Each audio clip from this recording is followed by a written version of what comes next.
Good morning everybody, and welcome to a misty African dawn here in the Kruger National Park. My name is James Hendry. On camera today is Wiem, and his white-gloved hand. He looks like a waiter about to serve me breakfast, which is unfortunately not what's about to happen. Now, you're on a live safari if you're wondering who this fellow blethering at you out of the mist is, and that means you must talk to us, please, over the course of the next 3 hours. Hashtag SafariLIVE, questions at wildearth.tv. A cold front blew in sometime during the course of the night, and it has covered the low-veld, that is the low-lying areas of South Africa that we find ourselves in, about 450 meters above sea level, in a sort of eerie mist. Now, on the other vehicle, we've got Byron Sarau. He is joining us for his last 2 drives, unfortunately, at this particular stint of his existence here. He is being filmed by the very tall figure of Brian the Thumb Joubert. In the final control, Rebecca Christensen of Denmark, and Louise Pavid of Johannesburg is helping her out. You're all most welcome. You, of course, are the most important part of what we're going to be doing this afternoon, and so please do talk to us. We're going to head off towards Cheetah Plains, which is in the deep east, into that mist. We're going to bravely forge, hoping to see what we can find there. I don't know what we're going to find. The lions seem to have moved off. Perhaps they'll be found again. Byron is heading towards where Karula was. She's our famous queen, 12-year-old female leopard, with George and Charlotte, her 2 young cubs, and with any luck he'll find them. So that's the plan for the morning. I think the temperature is probably around about 12 or 13 degrees Celsius. It's around about 54 to 56 degrees Fahrenheit. And that is all I have to tell you for the moment. Let's go and find some animals. I'm just going to re-put my gloves on. All right. There we go. Let's go to Byron and see if he's found the leopard.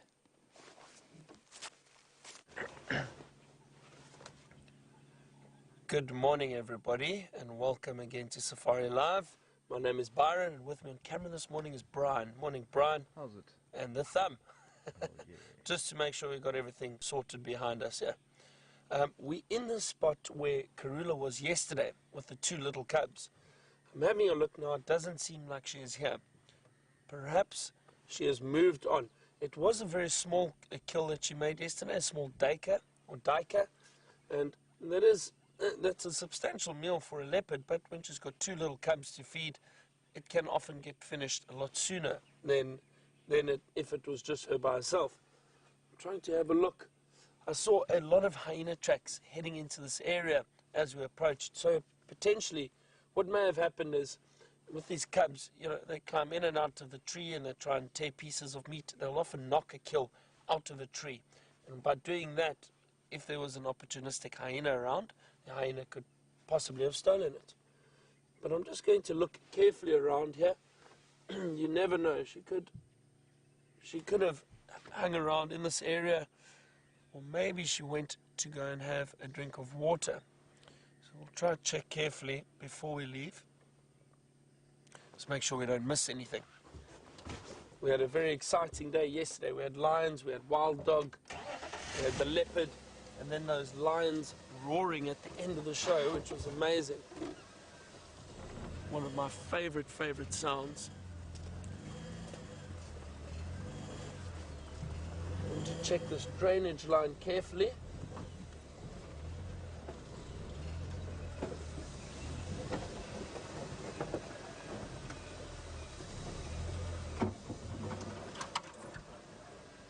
I really do not see any sign of a leopard around here.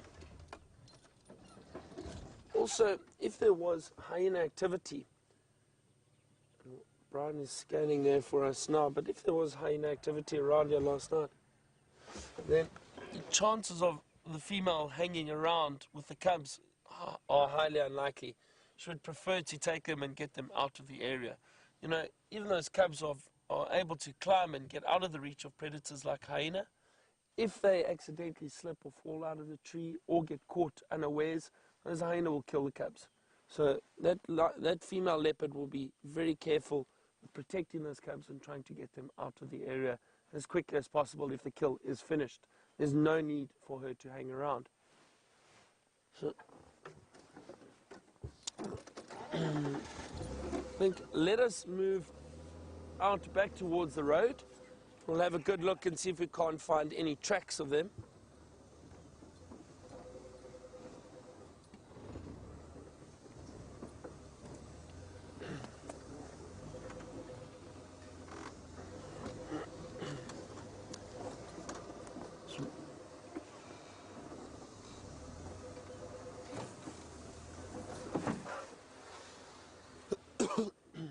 So Matt in New York has asked us, are there any animals that we don't get during the winter or cold seasons? Animals that may potentially hibernate.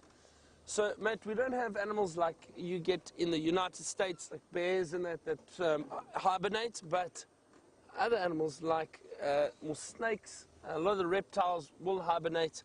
They don't like the cold very much. So yes, I suppose they do hibernate. But we don't have mammals that hibernate in southern Africa that we don't see. Just making sure I don't miss anything while we're driving out here. James was very lucky with seeing the cubs yesterday. Spent most of the day with them and the whole afternoon drive, which was really, really great. It's very, very special to be able to see leopard cubs. You know, a leopard is such an elusive cat. And for that female to be very relaxed with the vehicles around her and happy to show us her cubs is really a privilege. Fantastic to be able to see them.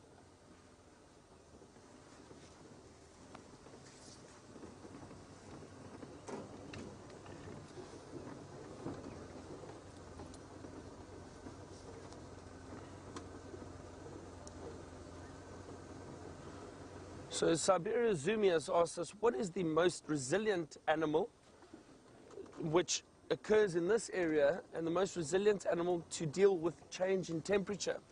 So Siberian Zumi, the thing is in this area, you know, the temperature doesn't really drop massively like you get in North America or Northern Europe, where you have snow and extreme cold conditions. Yes, it gets cold, but it's not a massive temperature difference where you get extreme cold or extreme heat. So the temperature drops, but all the animals, with having fur on them, they adapt very easily to these cold conditions.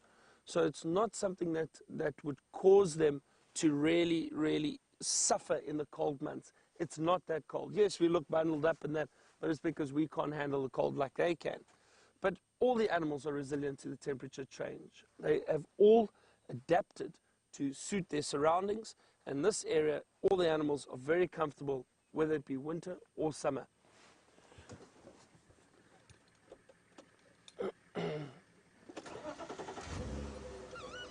Going to chat with Lex here quickly.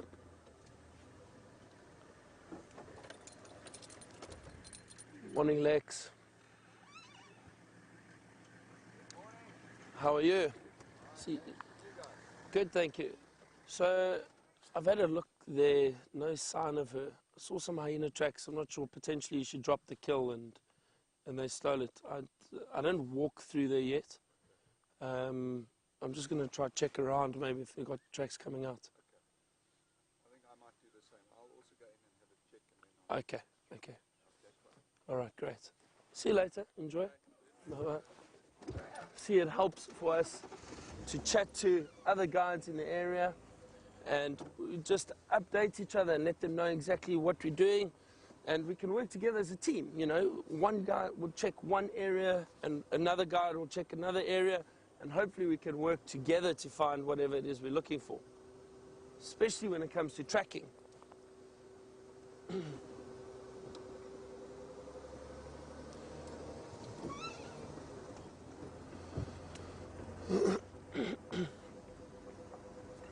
So good morning to Caroline, who's a new viewer. So Caroline, you are on a live safari in the middle of South Africa.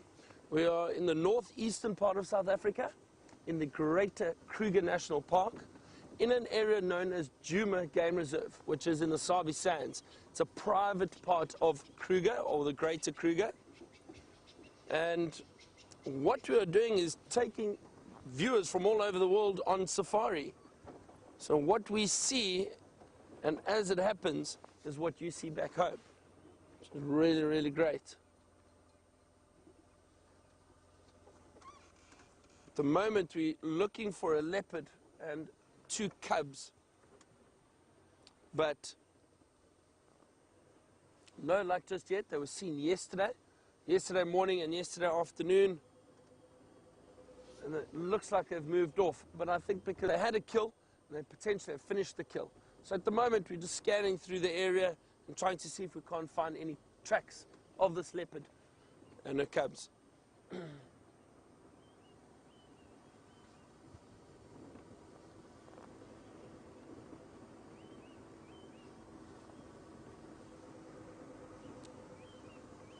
And Caroline, while you are watching, you can ask us questions at hashtag SafariLive or email us questions at wildearth.tv. And your questions will come straight through to us. We'll be able to answer any other questions for you. John has asked us, what drive do I prefer, the morning drive or the afternoon drive? John, it's very difficult. I think both are great. I love the early mornings, especially in winter. The crisp early mornings, I really do enjoy it. And as the days start to warm up, I think in winter they're probably my favorite. And then I think the afternoon drives are great too. And yesterday we were very lucky. We had great afternoon drives. You'll notice I'm looking off the edge of the vehicle while I'm driving. I just want to make sure that I don't miss any tracks. But it is very difficult at times to try and see a little leopard track, which is not very big, only about that large. If you can see, there we go. And if you're not watching very carefully, it is difficult.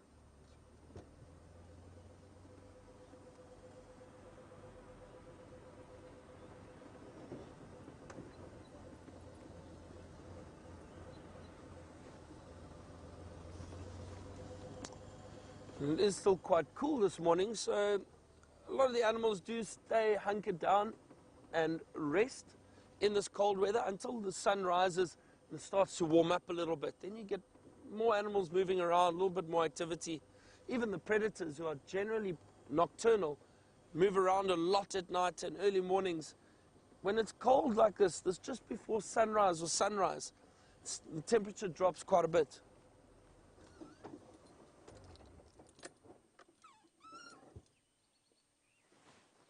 So I thought I heard something.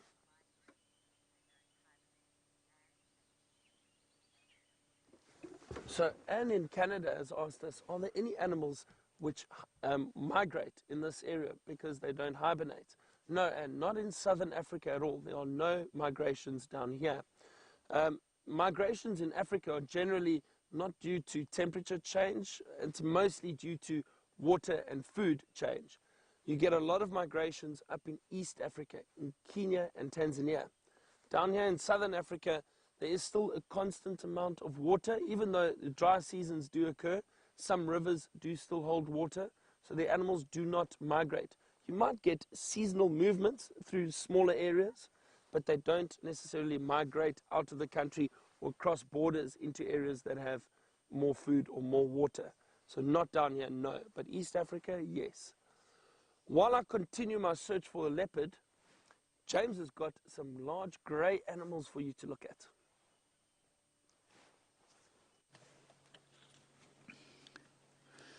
Now that large grey animal over there, everybody, has got a seriously impressive little rack of tusks for such a small elephant. I think he's going to be a very, very large tusker one day. Youngster, probably only about, I don't know, about 9 years old maybe, and already got very impressive tusks. Right, we're halfway sort of between Djuma and Cheetah Plains, and we've just stopped here to enjoy a bit of dawn elephant action. And there they walk. I'm just looking. Yeah, I'm 90% sure that's a young bull, and in the background, I think another young bull, and there's a whole herd feeding off behind us, and you may just be able to pick up the odd grey shape. You'll see one there, just in the back of your picture. There's a grey dawn shape, almost ghost-like, walking through the misty woodland. This young chap is being particularly confiding about life. Isn't he great? He's very young now. He's not coming here just to find something to eat. He's almost certainly wandering over here because he's just quite interested in what we're doing. Just having a look and a listen and a smell. You see him sort of feeling out the plants. And every so often he just turns the end of his nose towards us. That's his trunk, of course. Just decides, as a smell, to see if we are a threat, maybe, or just to see if he can pick up anything that interests him smell-wise. Hugely important, of course, the sense of smell, the olfactory communication.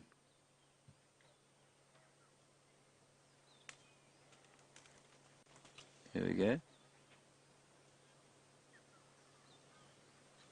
Now, the good news, everybody, while we sit here, I must just tell you, is that Karula has been found. I'm sure Byron will get there. That's interesting, is that I said to VM halfway down Twin Dams Road, I said, maybe we should just go across and check the other road there. And then we didn't. Anyway, she's popped out onto Philemon's Dip. She's heading south, which seems to be her sort of natural movement at the moment after she's had a kill up here. So that's great. With any luck, you'll be with 2 little cubbies very soon.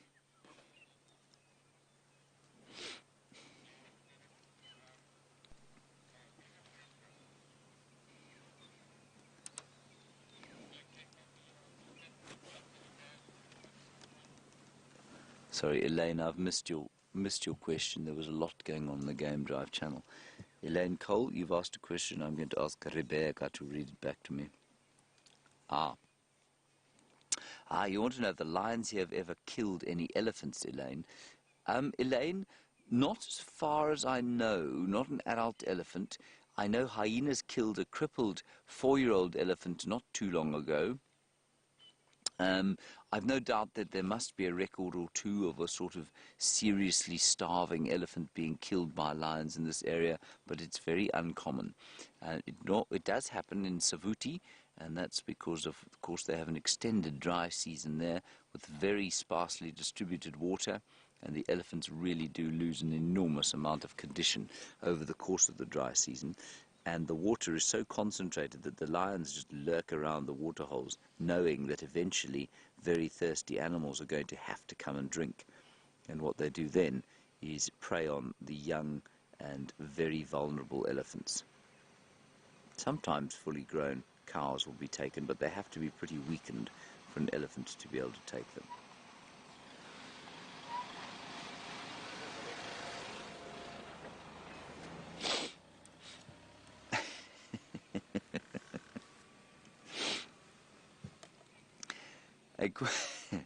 A question from someone called the Gremlins General. Hello, Gremlins General. You want to know if elephants migrate? Elephants do not migrate, Gremlins General. Sorry, and you want to know if they're territorial.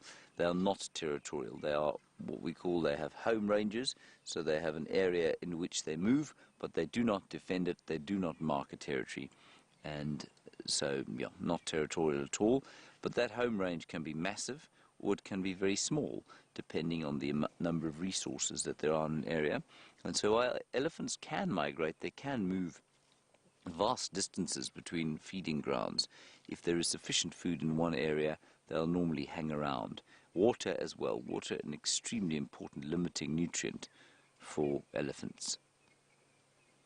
And in this area, you know, there's a lot of artificial pumping of water, and so elephants are never really that short of water, so it doesn't occur like it does in Savuti, where these sort of water-starved elephants try desperately to find water all the time.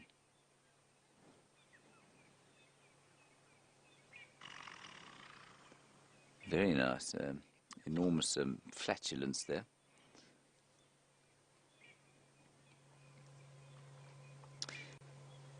And James from Michigan, a very nice question from you about what are they going to eat in these very dry conditions. James, well, you can see there that they are eating the last of the green trees. There are a couple of evergreens that they will eat during the course of the dry season. We're almost into July now, which generally means that, you know, we've got 2 months left before the trees start to sprout. So they will move increasingly on to eating the bark of trees. So they'll break off big branches and they'll chew off the outer bark, which has got some nutritious vascular tissue inside it. That's what they'll eat there. They'll pick up the odd bit of dry leaves. They'll also try and find seed pods that have been dropped on the ground and left there, but it's going to be largely bark and twigs and roots. So they'll dig up, you see the tree he's eating there, it's called a combretum, looks like a combretum calinum, or large, not large fruited, variable bush willow, and you can see it's broken, and what he will probably do is eventually dig out the roots. So he'll eat the bark at the moment, he'll sample the leaves. They're not a huge fan of the leaves, and then he'll start to dig out the roots, which are repositories for nutritious stuff.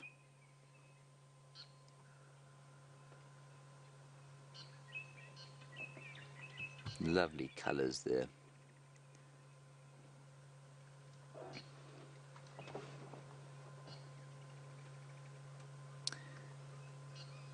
Aqua, interesting one from you. You say, do I think that the elephant's trunk evolved as a result of the digestive system, or do I think the digestive system evolved as a result of the trunk?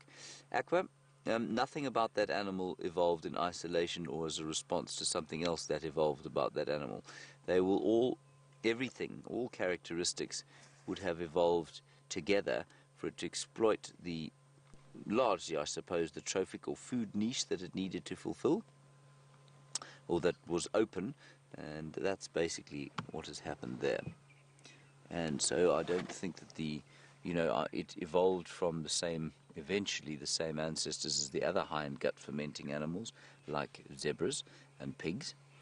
And you will find, I think, that the trunk was simply an evolutionary adaptation to reaching different foods and reaching a great suite of different kinds of foods, fruits, and being able to pick up individual leaves, and of course to drinking and defense. And it also meant that the neck didn't have to be very long, because of course you know that many animals have to be able to reach down to the ground, and that puts a huge strain, of course, on the back.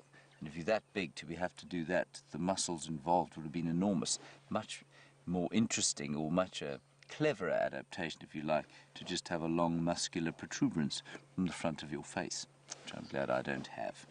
Right, let's leave these fellows and start heading. Oh, it's the lens messed it up. No, the lens is okay. Oh, apparently it is a little bit misted up. Ah, there we go. Well done.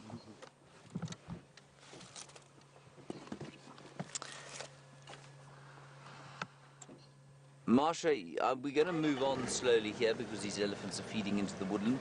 You want to know how it is that the tusks get longer, at least get rounder. You can see how they get longer but not rounder. Marsha, in the same way that a tree trunk, I suppose, well, not quite the same way, gets longer and rounder. The base just gets wider. So, I mean, the tusks come out, erupt from the skull just below the nose. They are the two front teeth. And as the animal gets bigger, so, you know, there are obviously two growth points. One that sends the tusk out longer, and obviously one that makes it wider at the base. Because it couldn't, obviously, if it was very thin and very long, it would make it very brittle. Is that the answer you're looking for? If not, please let me know and I'll try and do a better job. I'm going to try and get you a nice look at the sun.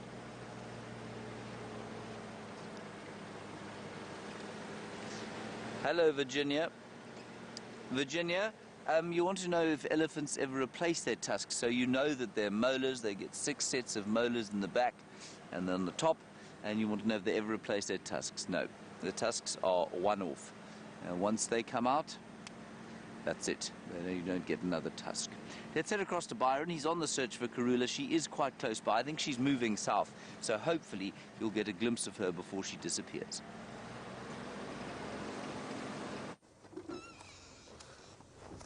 Yes, we are in search of Karula. We've heard impala alarm calling, and we think she's in this area, just moving down towards this drainage line. There's another vehicle here too. Keep your eyes peeled. It's very exciting. Let's see what we can find.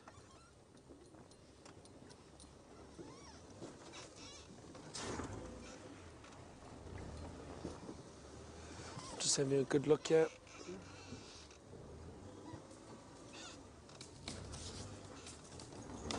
There she is, right up at the top there. There we go.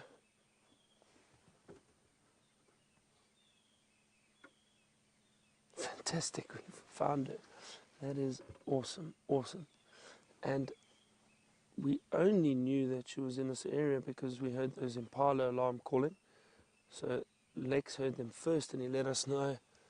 He came looking straight into this, or came into this area. There is a cub I can see that is not far behind her, just hiding in the thicket. Might be able to see it shortly. There's a little bit of movement. There we go. Look at that, everybody. There's the one cub. Fantastic.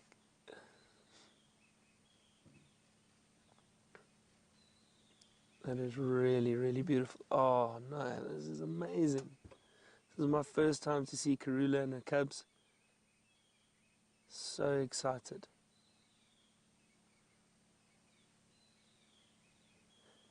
So we're actually quite far from where they had that kill yesterday. It just shows you they can move a lot if they want to. And I think it's exactly what happened. There was no sign of that kill anywhere. I think they must have dropped it and hyena scavenged and stole what was left, and then she decided to take the cubs out of that area. Oh, she's a beautiful, beautiful female.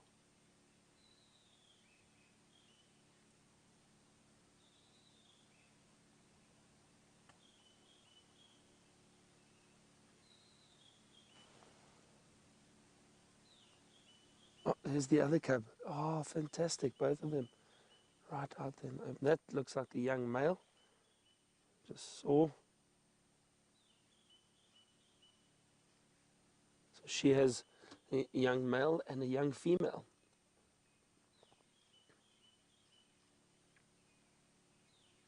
Two very, very beautiful cubs. They're about 5 months, or almost 5 months old, to my understanding. I was chatting to James about her last night. Beautiful 12, almost 13-year-old leopard. So she's still in her prime. She's got a few more years to look forward to, and she's obviously doing very well and being very successful. Having these two cubs, it's not always easy. Oh, look at that face. It's not easy to raise cubs for leopard.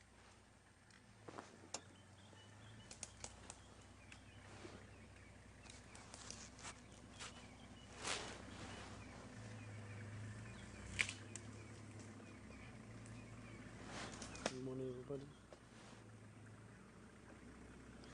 So James Taylor has just asked us, are the cubs only eating meat? No, James, not necessarily. They possibly are still trying to suckle a little bit, but I don't think that female will allow them to suckle for too much longer. I haven't really seen if they are still suckling, but they try their luck. You know, 3-4 months, 4 months old, they still try their luck and try and suckle a bit from their mother, but probably mostly just feeding on meat at the moment. and she will start taking them to water holes and allow them to drink.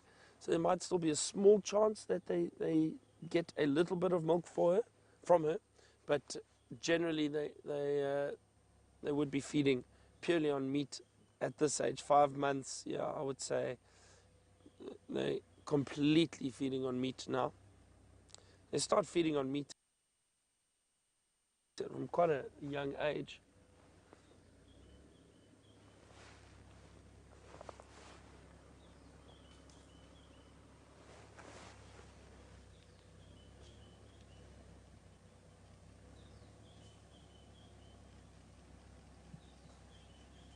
Up she gets. She may have heard something.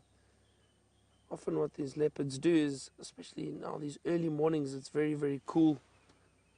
Just trying to see where she goes. You can just get a glimpse of her moving every now and then through the thicket, hoping she decides to come down into this drainage line where we are. She may also just move along the edge of the bank. There's still the one cub. Yeah, I can see her. She's moving along the edge of this drainage line. We're a little bit lower down at the moment.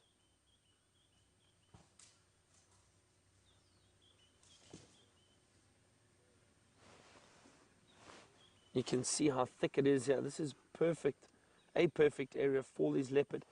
You know, we heard those impala alarm calling at her earlier, and when we saw the impala, it was in a little bit of an open area.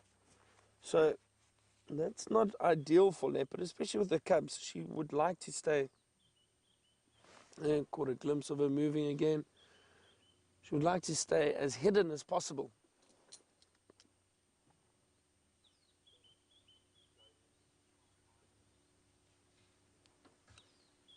Just give me a second. I just want to see which direction she goes. See if we can't get another glimpse of her, and then we'll move.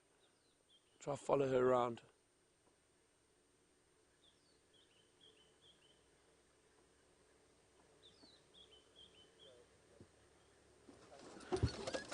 And Anna Marie, I'm also very, very happy that I managed to see the royal cubs.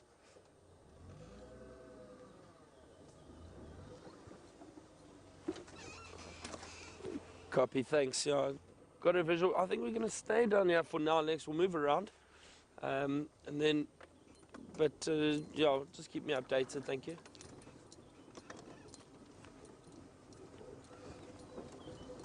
So she's moving along this drainage line. It's always it's always difficult now to decide where we're going to go. Is she going to come down into this area? Is she going to stay walking on the other side? It's not always easy to predict where these animals are going to walk. But it is such a privilege to be able to see a female leopard like this with the cubs, especially on the move, because you can see how difficult it is to find them in this thick bush that they're like moving through. Oh, and what a beautiful morning. This mist, I know James touched on it earlier. It's sunrise, the mist, it's really, really amazing. We're so fortunate to be able to come out here and have a look around for these animals.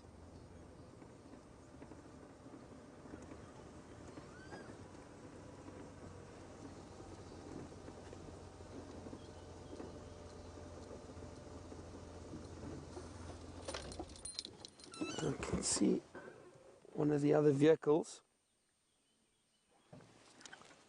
And Lex, who found Karula or alerted us that the impala were alarm calling in this direction. As we stopped to listen, we heard it too. We rushed over here, and it's quite, as I was saying, it's quite far from where the kill was. So she's probably moved through most of the evening or early this morning. Just want to scan and see if I can't see which direction she's going in. But look at this beautiful landscape, the trees, the sunlight.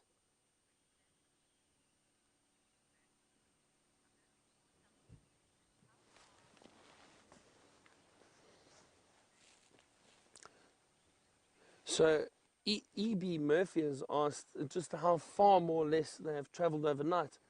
So I would guess probably from where the kill is as the crow flies. I'm trying to think now. About at least a kilometer, I would say. Maybe 1.5 kilometers. So that's quite a distance from where she was.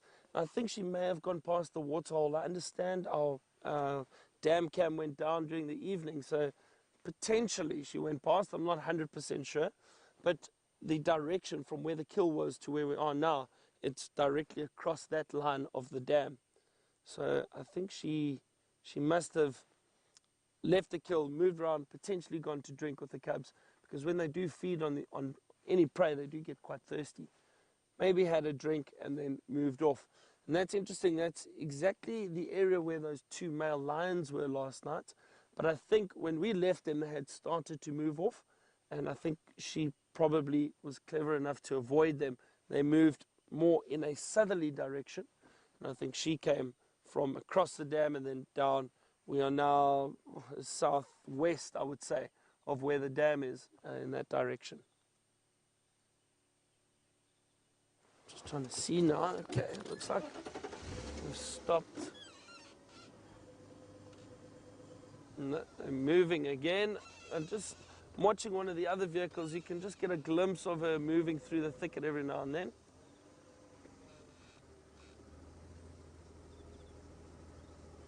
It's quite thick down there, so I don't think it'll be very easy for us to get down there. The other thing is, when you're following these predators, I find it often helps just to be a bit patient and see which direction they are going, and inevitably they are going to come out somewhere that might be easier to get to, as opposed to trying to just crash through the bush and get to see them. You know, we also have to be a little bit sensitive when we are following these animals, especially this young female, but this female with the 2 young cubs.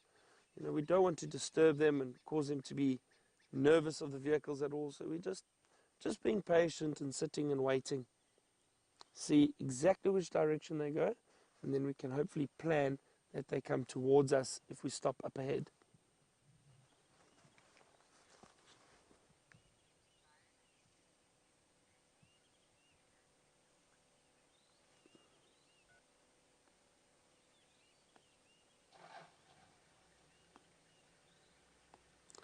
Just scanning again carefully, just seeing if I can't get a glimpse of them, but it is very, very thick. Using binoculars at the moment makes it a bit easier.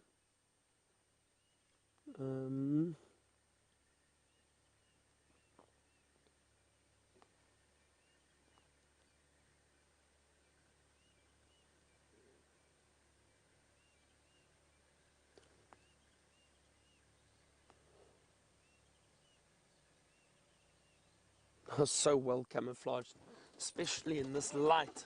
It's not easy to see them. But I don't want you to leave us just yet. I want you to stick around so that we can try and show you these cubs and this leopard again.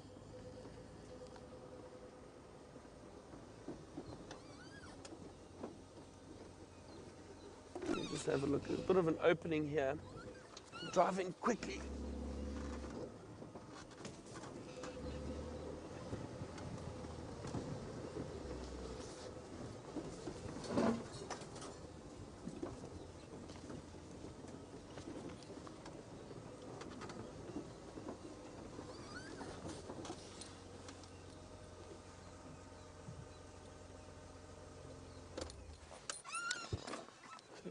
Copy, Lex. I wonder if it's not worth my while trying to come across to that side rather.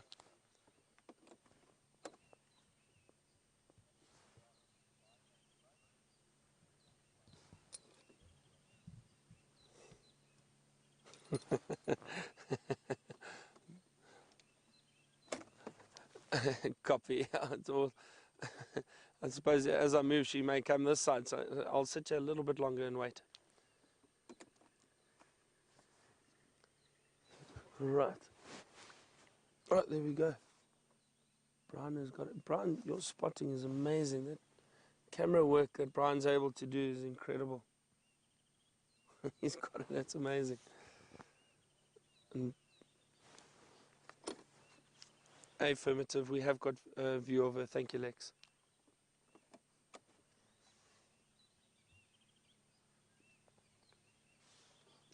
Yeah, so see how she's scanning constantly. She could potentially be hunting. You know, leopards are just very opportunistic. Even though she ate very recently, whenever they are walking around, especially through these drainage lines, these thick areas, she's able to conceal herself very, very well. And she'll still be on the lookout for any potential prey. But look at that, she blends in so well. It's nice. Brian is a little bit higher than me, so with the camera it's a bit easier to spot, and he's able to give you that great view.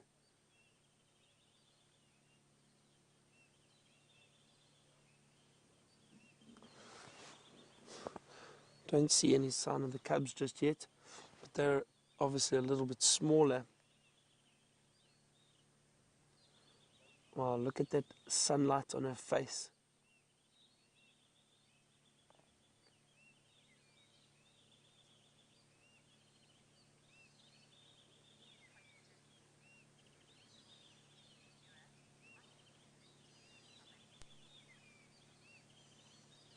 So TM and Torley has asked us, how can we tell the difference between a cheetah and a leopard?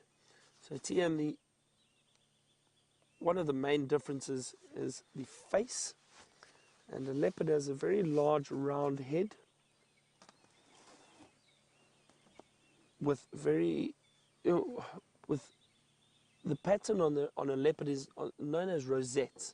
So they don't have clear spots, even though further down the body and the stomach and that you can see round spots, but on the body it is a rosette as opposed to a clear spot. I will show you in the book shortly. I just don't want us to take the camera off that leopard now. We've been trying very hard for a view of her, so while we can see her, let's just keep an eye on her. So Tim, the thing is, the leopards are slightly shorter cats, but they are very powerful. So they're very stocky. They've got a very muscular build, whereas the cheetah are slightly taller, a little bit more slender, and built for speed. And the cheetah have very clear spots on their body, and they've got on the face, if you look at the face, they've got clear black, what we call tear marks. They run from the eye all the way down around the face, or around the nose, down the face. The leopards do not have that. The leopards also have that very beautiful, looks almost like a necklace, a stripe of black markings around the neck. Do you see that? You can actually see it on the female. And they prefer different habitat. Leopard prefer thicker areas, whereas cheetah, especially because of their hunting style, they run down their prey and use their speed. They prefer more open areas. I hope that answers your question a little bit better. I would like to show you in the book, but I will show you in the book a little bit later.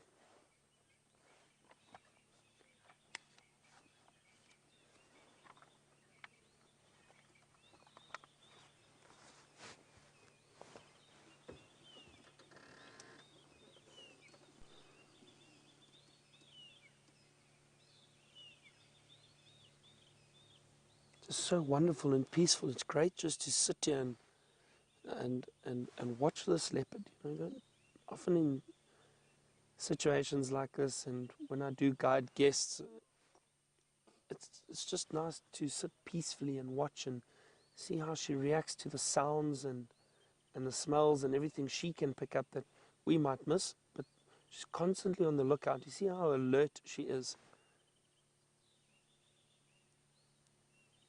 We've got some scrub robins calling in the distance, some starlings.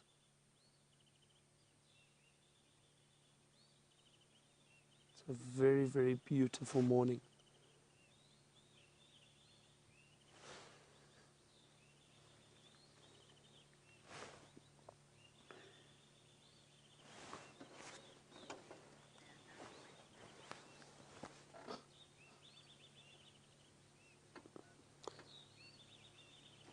It looks like that female is sitting right on top of a termite mound. And they will use termite mounds, especially termite mounds, for a vantage point. Gives a raised elevation. She may look around just as she is doing now.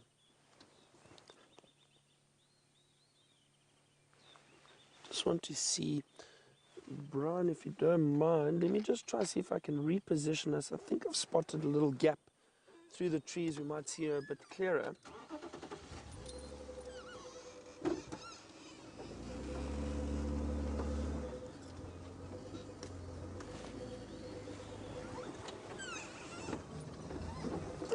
Just hang on a second. There we go. Look at that there, Brian. You should see it clearly through there now. Oh, look at that beautiful view.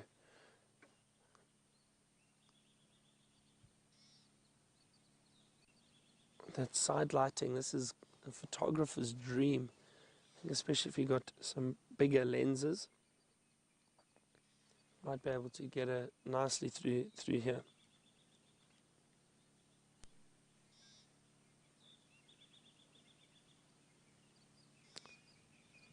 Still hear some other alarm calls in the distance. Just going to see where this female does move to from here. Going to sit here and spend some time with her. Cross over to James and just see what he is up to. I think he's just got onto Cheetah Plains.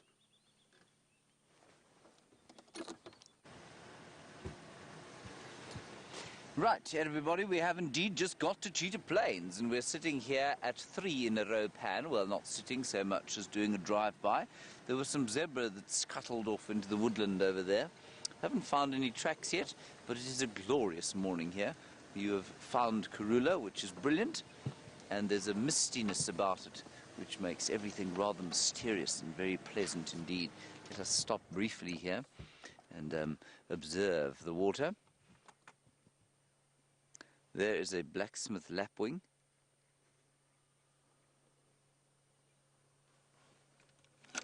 I'm going to find out quickly exactly where that...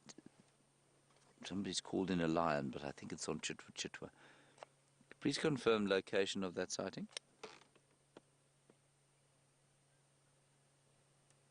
My radio comms are not great here on Cheetah Plains. It's so quiet and so lovely out here. It feels like we're the only people here. And in the background you can hear a red-crested korhaan. Doop, doop, doop, doop, doop. Hello, Kyle Maxetters. You say, can we please go and look for Nkanyeni? Kyle Maxetters, we are doing just that. It's not really a question of just sort of going to look for her. She almost has to kind of find us. We will hopefully find some tracks maybe. And if we're very lucky, she'll be draped in a tree somewhere close by. But yes, Nkanyeni or Quarantine, 2 leopards we might see here. It would be great to meet Nkanyeni's youngsters. We haven't met them yet. Or I haven't. Have you met them, Vim? No. Nkanyeni? Yes, What is the youngster? the babies. No. No. So, that would be great, Kyle. So let's carry on. We might also be lucky with some cheetah in the plains, especially early morning. They might still be hunting. Let's go and look. I'm interested that Karula seems to be hunting again, and that tells me that that duiker did not sufficiently satiate all 3 of their hungry mouths, and you could see how voraciously those little cubbies were eating yesterday. They were extremely hungry. Were little George and Charlotte. All right, let's go back to Karula. Hopefully she will stay north of our boundary. We'll continue to the plains.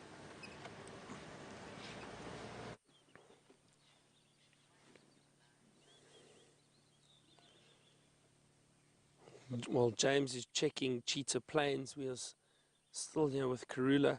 She hasn't moved off that termite mound. It looks like she's just enjoying the sunlight there at the moment. Well, there's definitely something else in this area.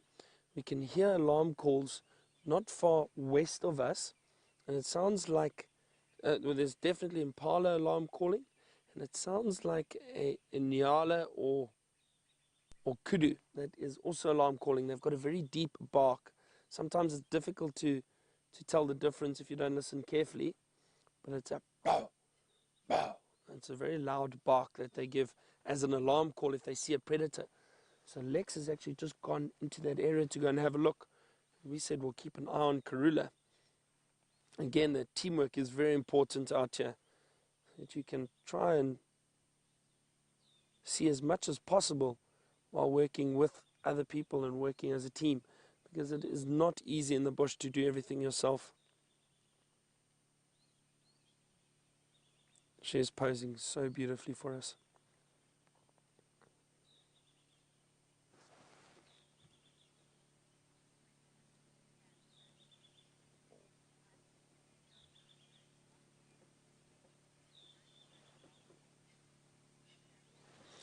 Shamsan has asked or said and made a comment that it's very interesting that he can't hear any birds alarm calling at the leopard.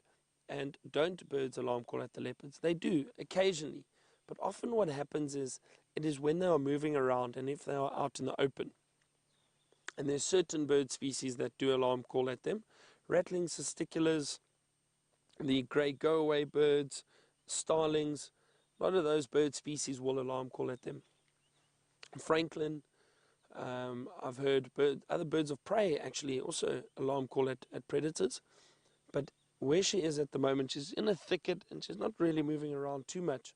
So you're not going to get a lot of bird activity around her or picking up on her moving through there. But if grey go-away birds, for example, did see her, they would alarm call.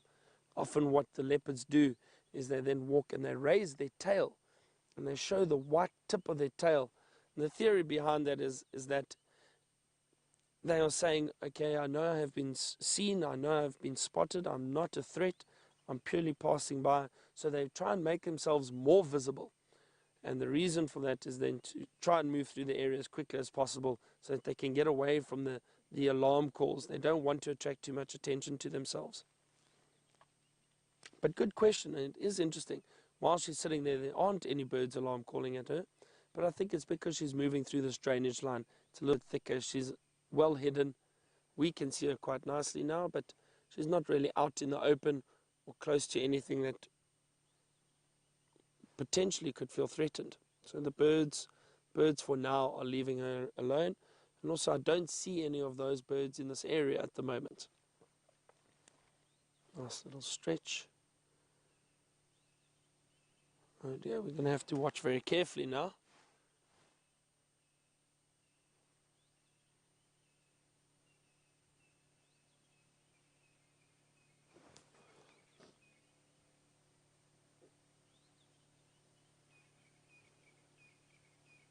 You can hear more impala alarm calling, but now off to our south, which is interesting. I don't want to lose sight of Karula. Try and follow her for as long as possible. Just keep scanning that area.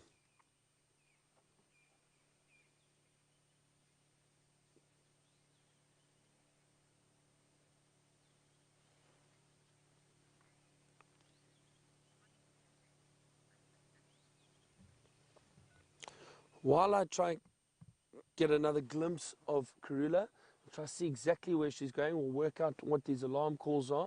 Cross over to James, he's on Cheetah Plains, let's see what he has.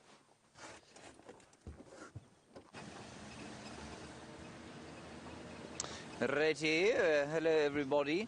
We're just slowly making our way down towards the plains, driving very slowly. We saw a huge flock of African hoopoes. Now, those of you who live in the United Kingdom or somewhere around Europe, you'll know what a hoopoo is. And it was very unusual because there were about 10 of them in the one flock, which I thought was quite strange. But otherwise, things have been fairly quiet down here. We found a duiker. I think that was about all. A couple of kudu on the way here. Ah, now, behold this sign of the drought. That is not a python in the road, everybody. It is a pipe. But the pipe has been dug up by elephants, and that is because the elephants can feel the water moving under the surface of the ground. So you really, if you're going to put a borehole pipe in, you've got to bury it very deep. Otherwise, the elephants will eventually dig it out, and that's exactly what's happened there. And that's going to be something of a problem, because they're going to have to fix that pipe. Otherwise, Cheetah Plains Pan will not be pumped. They're so very clever, the elephants.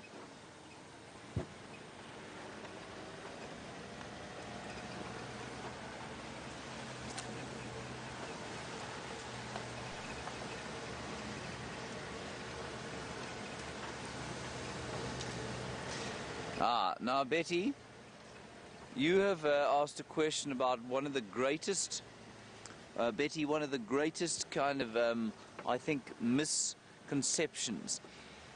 You've asked a question about whether or not, given drought conditions or adverse conditions, animals are able to hold back their fetuses, so prolonged gestation. So I'll tell you where this comes from.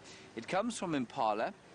Impala, we all know, synchronize their births at the end of November, and what happens is that people will tell you that, well, they can hold back giving birth if they have to, if the conditions are not great, and they can hold back giving birth for at least something like 3 or 4 months, until February, for example. Now, this is, sorry, I've got 74 radios going in my ear. This is not possible. It's simply impossible, because what would happen is that the fetus would have to stop growing. And for the fetus to stop growing, it would have to stop having nutrients given to it, because if the fetus were to continue growing, obviously it would become impossible for it to be born. So no, it's absolutely not possible. Oh goodness, there is a lot of stuff going on here. Becca, I'm going to ask for you to link away from me, if you don't mind. I need to try and sort out what's going on here. We've just got to figure out, there's thousands of vehicles here, everybody. Let's go back to Byron. Let me just figure out what's happening here.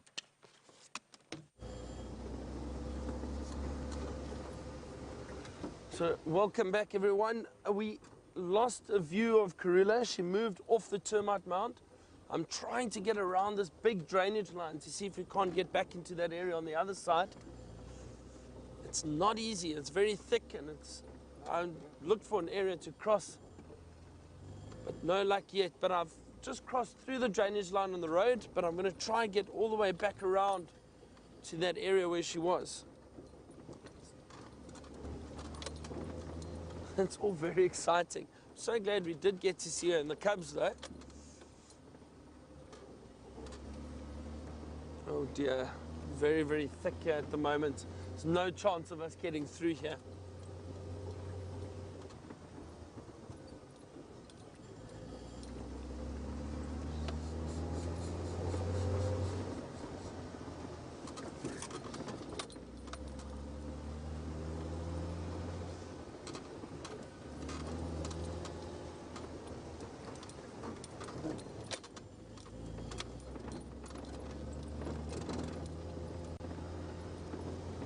Hope you're all enjoying this as much as I am. It's so great to be able to see a leopard and follow her and try to work out where she's going.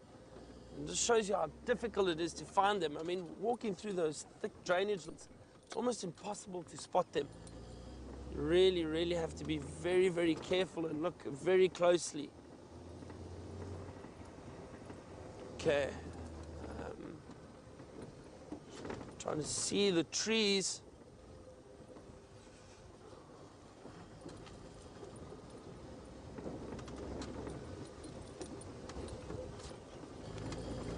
I'm looking into the trees. I'll tell you why. Is because while we drive around like that, it helps. There's a little daycare I just spotted moving off. While we're driving around like that, if you can see a prominent tree, it makes it easier to then know which direction she was heading. You can use that as a reference point to try and work out exactly where these animals are going. Gremlins General has asked us, let's just see, I think I'm in this area now where she was. Gremlins General has asked, do the leopards see color vision? So the theory and the understanding is no, they don't. They've got a neutral vision, so more black and white vision. That is the understanding. Look, while I try and maneuver through this area and work out where that leopard's gone, James has got an elephant to show you.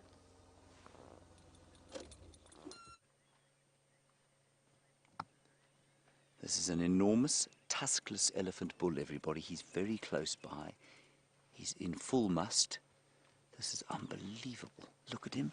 He's a huge, huge elephant bull. Isn't that awesome?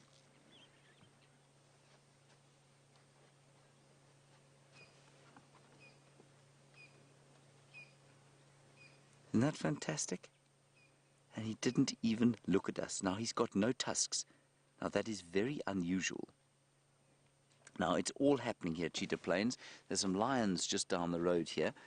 So I think we'll probably try and move in there once we've had a look at that magnificent elephant. He's fully grown.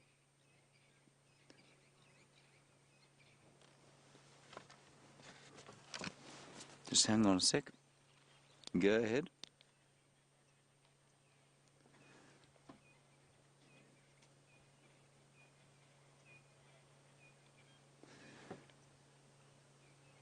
I was trying to stand by for the cheetah position, but it seemed like there were 3 or 4 people already standing by. If there's space there, I'd like to come there. Sorry, there's cheetah, there are lions, everything all over the place here. But the radio is an absolute disaster, so it's very difficult to hear what's going on.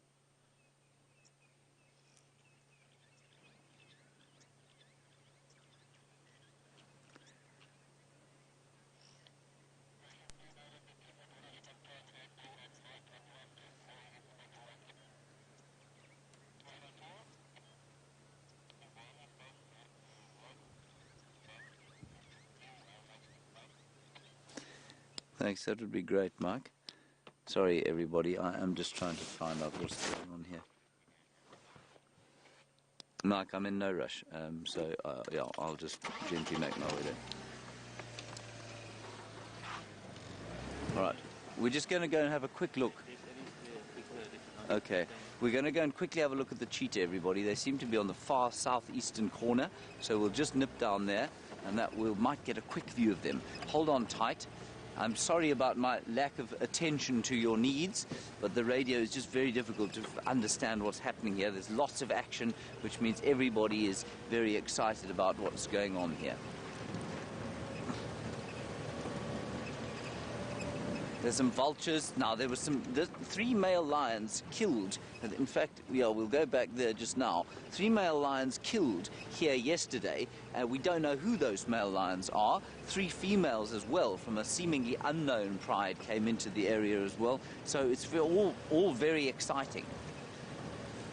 Now, we'll just try and get around the corner here. I'm not exactly sure where those cheetah are, so if I do have to ignore you, I'll just be finding out on the radio what's going on. Now, we did have a question there, Rebecca, from James. I'm afraid I missed it. If you wouldn't mind giving it to me again.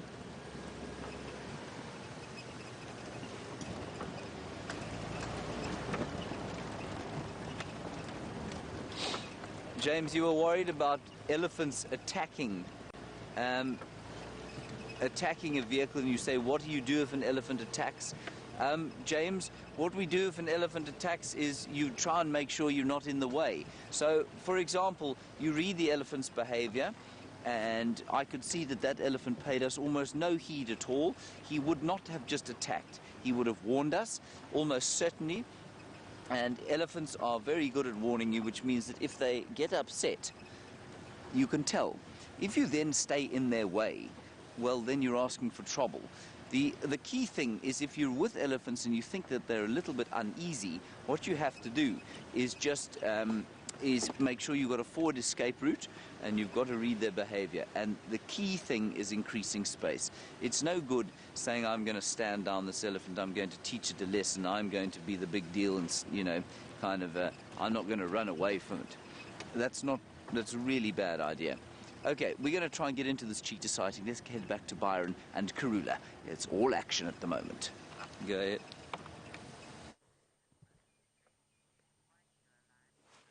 Yes, that's right, James. It is all action at the moment. We found her again. Managed to, we drove quite a way around. Luckily, we recognized the trees in the area, and we thought, let's have a look here. And she's curled up on top of a termite mound, quite well hidden, but she's warming up in the sun. I don't see any sign of the cubs at the moment. She may have left them somewhere. They could be hiding it's very thick around here. They could be hiding, but she may have left them in a drainage line while she is making her way around, potentially looking for food. But now she's resting beautifully on this termite mound. So exciting. St. James has got cheetah on cheetah plains. There's lions about. It's all happening. Beautiful, beautiful face.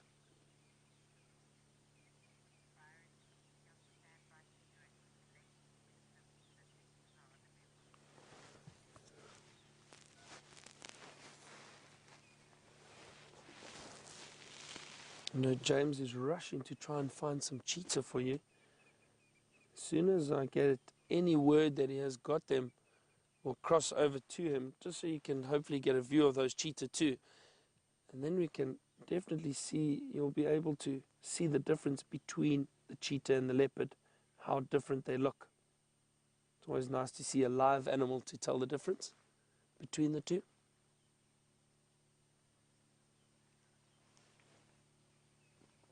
Oh.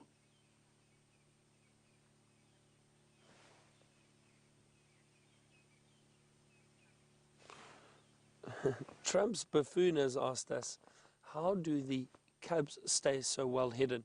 Does she communicate with them and tell them to stay in a specific area? Yes, she definitely does. It's amazing. The communication between leopards or any adult and the young is incredible. Lionesses do the same if they are at a den site, and they will give a contact call or a certain call to tell the cubs to stay, and they stay in that area. They do not move. Same with these leopard. So leopard will move around, once they give birth, they'll have a den site, and those cubs know to stay at that den site until the female returns. Those beautiful paws. She's got her paws tucked in, trying to keep them warm. And the leopards will give a call, a contact call. And I also think, we don't really understand the communication that well, but I've seen it where they're walking with their cubs and she gives a certain call and she walks into an area, and then as she walks out, the cubs don't follow anymore. They stay right there. So they know look at those beautiful rosettes that I spoke about. Beautiful markings and the pattern on a leopard. So the cubs know to stay in that area. They will not move until that female returns.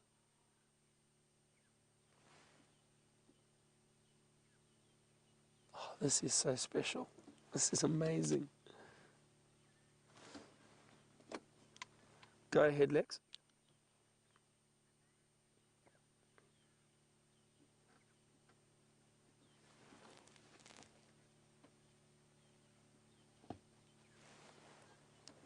Okay, copy. Lex, still with Karula. She's come down a little bit, but still in that same area that you left her in, around that termite mound. She's just lying down at the moment. No sign of the youngsters.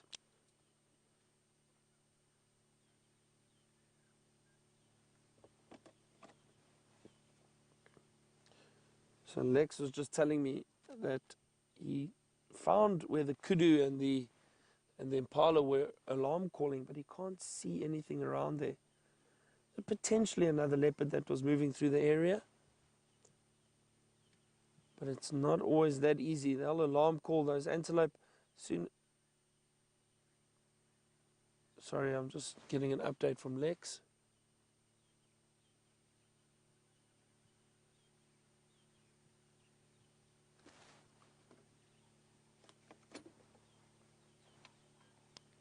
Okay, copy, Lex, thank you. So as I was saying, so Lex was just telling me where those alarm calls were coming from exactly. But as I was saying, when these animals do get alarm called at, they'll try and move out of the area because they know, and especially with leopard, if antelope like impala or kudu start alarm calling, it draws a lot of attention to them.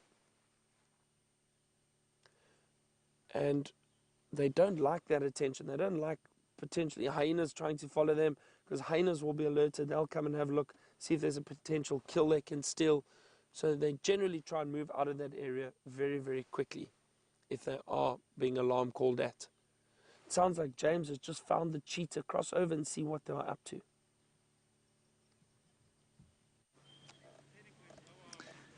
Well, everybody, look at that beautiful, beautiful, beautiful sighting. 2 male cheetah, our male friends. Unfortunately, they seem to be about to head off into Mala Mala, which is a bit sad, but we're just going to have a quick view of them. What a joy to have these cats, Karula and her cubs, over the last little while. We have truly been blessed beyond it. We are so lucky.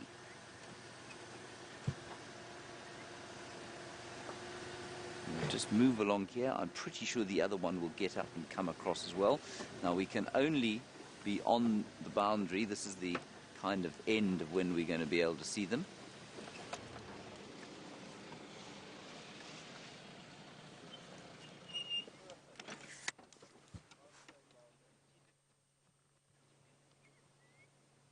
Isn't that wonderful? Unfortunately, that's going into Mala Mala, but that's okay. They look very fat. They look like they've had an exceptionally good meal.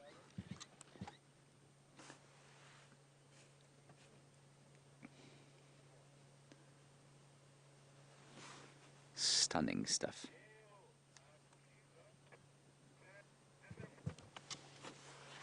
Fantastic.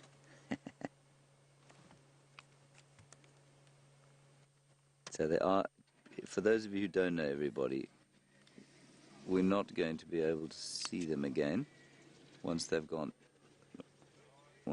into Mala Mala.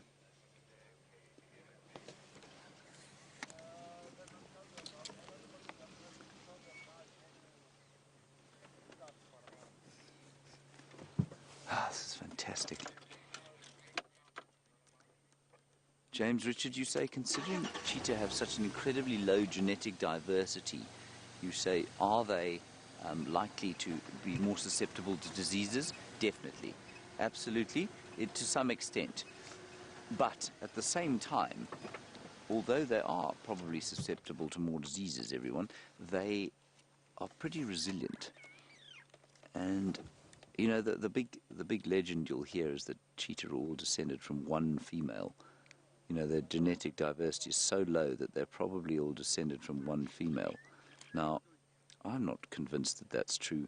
I don't know. I mean, they can pretty accurately tell, I suppose, from sort of genetic studies. But whether that's, you know, how susceptible to disease that makes them, or if it's actually true or not, I don't know. But I think it's become one of these things that is quoted by guides all over the world now, simply because, you know, I'm not sure how thoroughly it's been investigated. But they do have a lower genetic diversity, and apparently you can do a skin graft from any cheetah anywhere in the world, and it will take. And that's because the genetics of them are pretty low. The pool is shallow.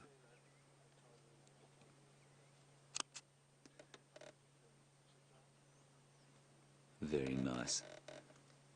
They're just marking territory. And the territory, of course, of a cheetah is temporary. It's not it doesn't stick in an area like a leopard or a lion territory, because their distribution is almost solely based on their ability to avoid other predators.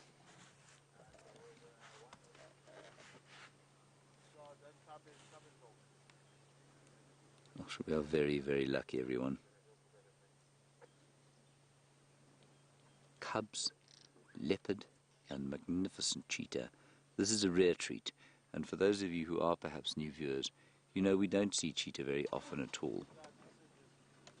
It's not common for us to view them like this. And simply because there are not that many around, the habitat is not ideal for them.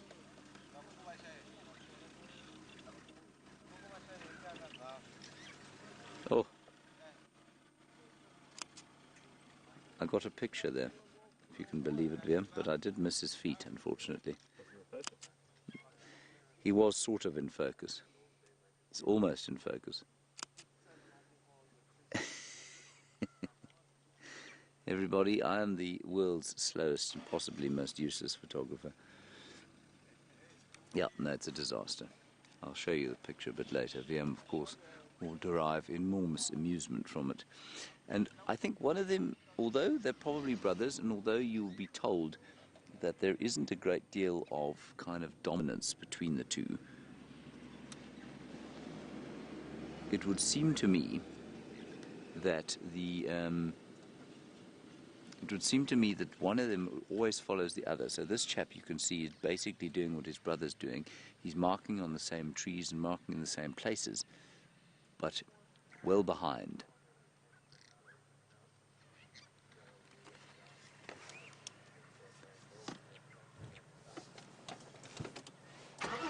Let's just see if we can't get a last view of them.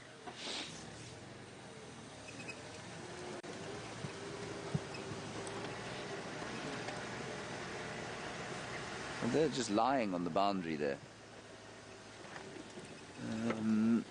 Let me try and get a bit of height so we can see on top of them. I fear me the super zoom camera would have been a better option here. Perfect light. Oh, gorgeous morning.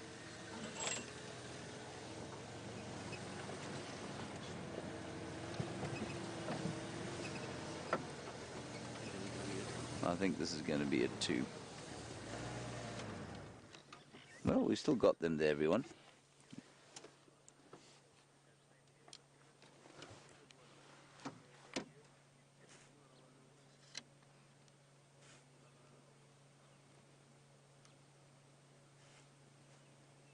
Beautiful.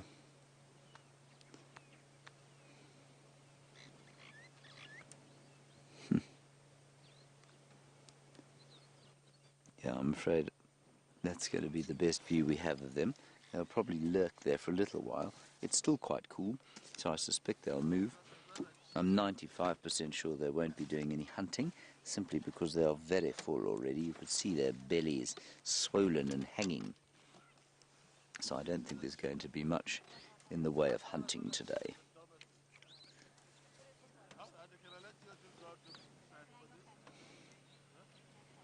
Now, Richard, you want to know if the territory of a lion and a cheetah overlaps.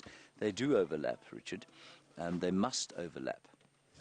And they overlap for a very good reason, and that is that they eat different things. They occupy a different niche. And although there is overlap in what they eat, they occupy a different niche. And so there is overlap, but cheetah will avoid lions at all costs. Their distribution is often, and quite interestingly, is normally dictated by the distribution of male lions. Now, only about 1/4 of a mile from here, there are 3 male lions feeding on a buffalo carcass. So in this particular case, it doesn't seem to have made a huge difference. There's a very amusing vehicle next to us.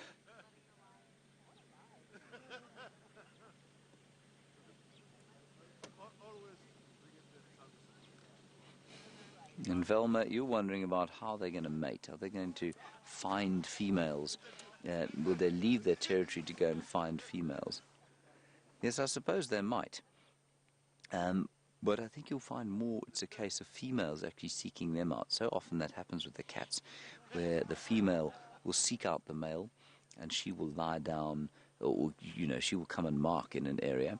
And what happens is there is a female that moves through this area. She'll mark her territory here, and if she's coming into estrus, that will leave a certain amount of pheromone in the urine. They'll pick that up, and they will then try and find her.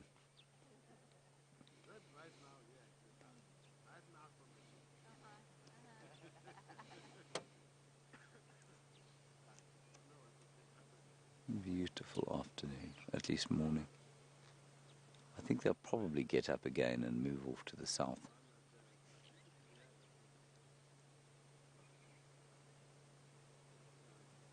And we'll try and go to those lions as well at some stage. I think there was such a mad rush for the lions and for the cheetah that people who were in the lion sighting came screaming out to have a look at these chaps. Now they've gone back to the lions.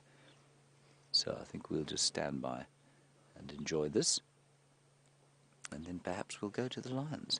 Not sure what Karula's story is at the moment, There you can see they're getting up, moving. Now, it's completely opposite to what I said initially. I initially said that I thought that male that's been left behind here was the one who was leading the charge, and I don't think that is the case anymore. You can see they look almost identical, and we don't spend enough time around them to really be able to see the difference. Anyway, everybody, I think that's going to be it.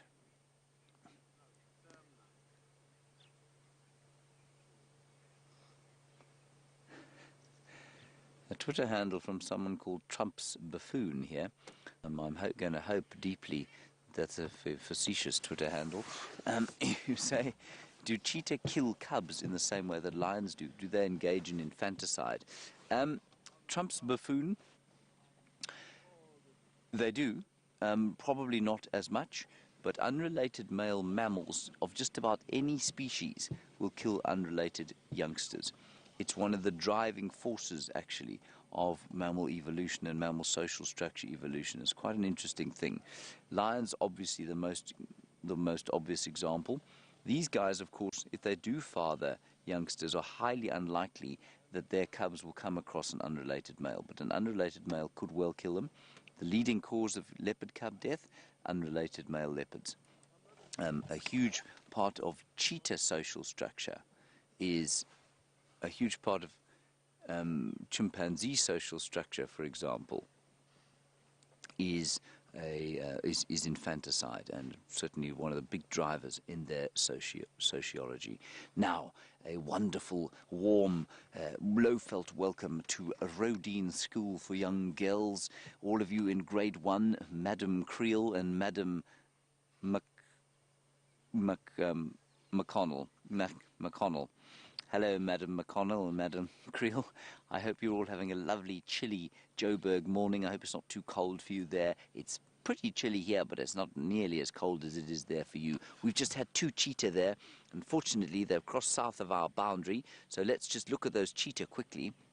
My name is James, and on the camera today is VM, and also going to be taking you around a little bit for the next hour or so is Byron, and Byron's a very good friend of mine.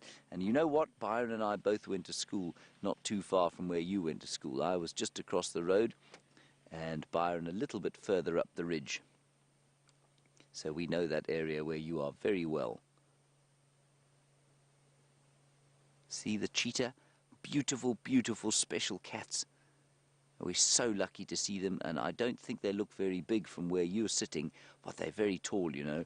They'll probably stand at the shoulders, that's the top of their backs, about as tall as your shoulders, and that's a pretty big animal. It probably weighs as much as a full-grown man. So big cats. And of course the cheetah, as everybody knows, or if you don't, you will now, is the fastest land mammal in the world. You know how fast they can run? They can run at 100 kilometers per hour. That's the same speed as you and your dad drive along the highway. That's an amazing speed, but they can't run for very, very far. So if you have any questions at all, if you want to ask me or Baron anything about the things that we're seeing, please feel free to ask us questions. We'd love to hear from you. Now, my friend Byron from One Cheetah, now you can ask him the difference between a cheetah and a leopard. He's got a beautiful female leopard to show you.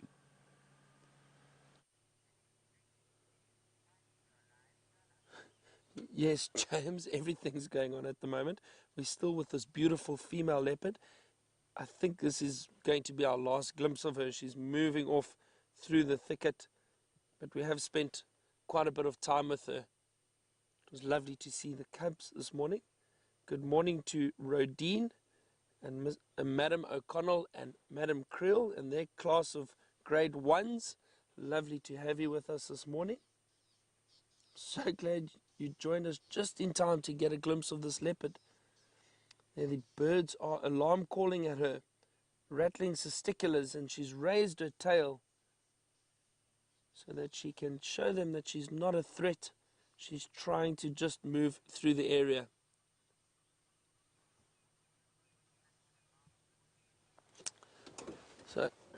I think that is the last glimpse we're going to see of that leopard. So for the new Rodine girls, my name is Byron, and we have Brian on camera with me this morning. It's great to have you with us. And the thumb. So I was speaking about the alarm calling. Now that is a distress call or an alarm call that animals give to warn each other that there's a predator in that area. So in this occasion, the birds are alarm calling to warn potentially each other or other animals that there's a predator moving through here. Now, even though those birds are in no danger from the leopard, they still alarm call because it is pure instinct. They want to warn everyone that there's a predator around.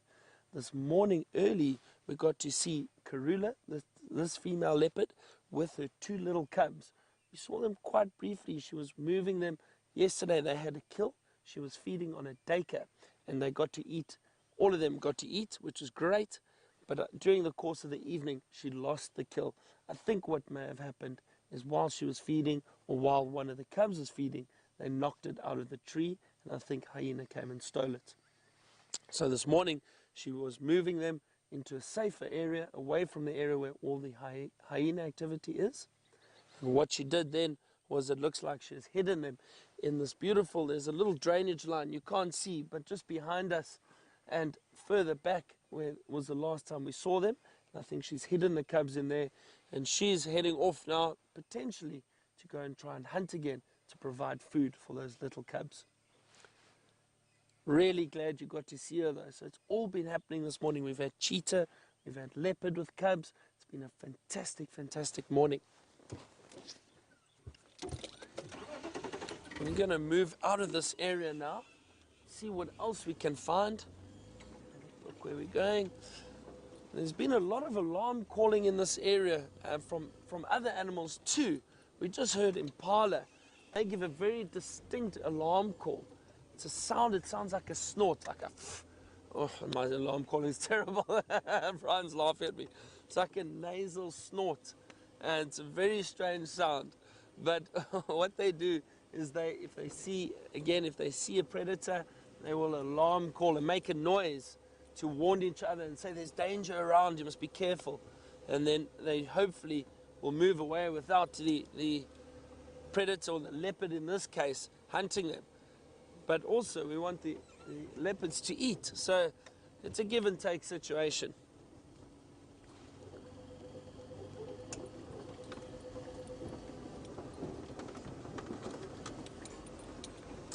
So Jamie has asked us, how many animals do we see every day? So Jamie, it all depends. It depends on how lucky we are with driving through the bush, because sometimes you can drive through the bush and go on a game drive and see very, very little animal movement, but you enjoy the other little things that you might see, or just enjoy the sounds and the smells in the bush. Some days we see a lot, like yesterday. James and I saw lots on game drive. We saw wild dog, we saw leopard, we saw lions, we saw elephant, we saw buffalo. So there was a lot going on yesterday. This morning we've been very lucky too. We've seen leopard, we've seen impala, we've seen elephant. James has seen the cheetah. So there's a lot that we do see while we're out on our safaris or on our game drives. But it all depends. It all depends. You can never predict what you're going to see. But Jamie, sometimes we see lots of animals and sometimes we don't see too much. But that's what makes it so exciting, is we don't know what we are going to see.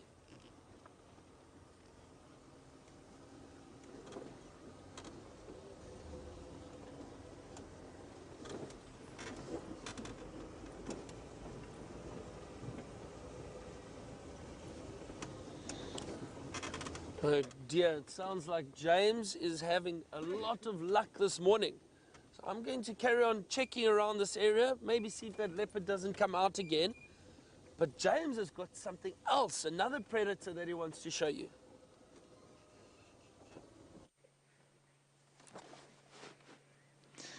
Well, look at that, everybody. We've got a whole lot of lions. 3 female lions and a big male lion, and in the background you can probably hear some elephants shouting. And I'm whispering because when you're in the wilderness like this, you want to be very quiet so you can hear what's going on around you. So these 3 lions have killed a buffalo. So it wasn't a very good day yesterday for that buffalo, unfortunately. But the lions have to eat, and we know that they're the greatest carnivores in Africa, and they have to eat meat. So that's what they're doing. And the male lion, he's the one with the lots of hair on him. He isn't eating at the moment because he's so full and fat that he can't think about eating any more meat. And if you look carefully, you can see the female is also very fat.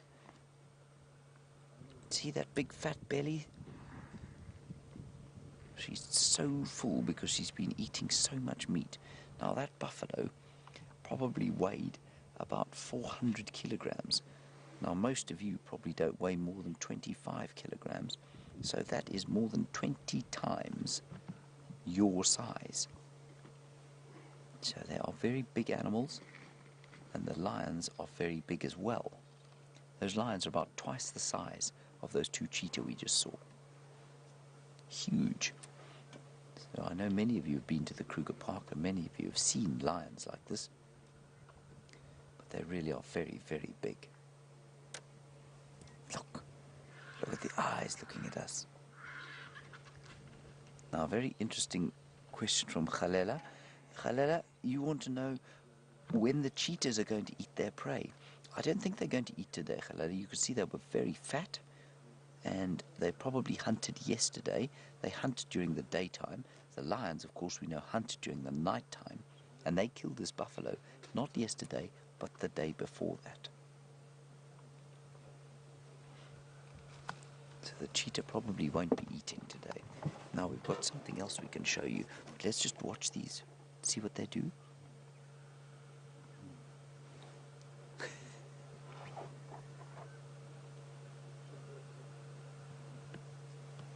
Now you see how well camouflaged they are? We discussed yesterday the concept of camouflage with the great noughts. And camouflage is the color that the lions are that makes them very difficult to see. Now where are they going? I don't know where they're going. They might want some water, but water is, I know, the other way. Maybe they're just full and they've had enough to eat. Who knows? Let's watch the male, see what he does.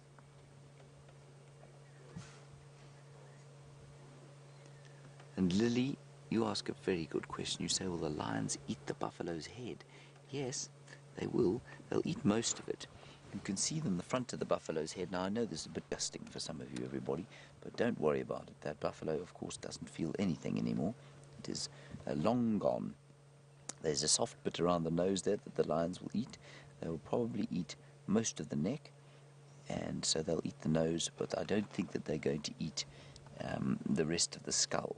The skull, remember, is the head bone, and the head bone is very hard, and only maybe a hyena will be strong enough to get into the head bone and bite it. Look how big he is. He's a massive animal. He's marking his territory now. That's how animals mark their territory. They rub their heads, and now he'll spray. He had a little bit of a spray of urine. Let's go backwards and see if we can spot the others. They've just gone to sleep there. Eva, hello to you. You want to know how long the lions will stay with the buffalo. They'll eat the buffalo until it's finished, you know, Eva. And sometimes it can smell so disgusting that you couldn't believe that any animal would want to eat a buffalo that smelt so very disgusting. But lions don't care, you know. They really don't care at all what it smells like. They're very happy to eat the most smelly thing in the world. Something that you and I wouldn't even look at, let alone think about eating. These lions will eat. Let's just ease up here. Just watch where the lion's going. There's a female's coming past the front of the car.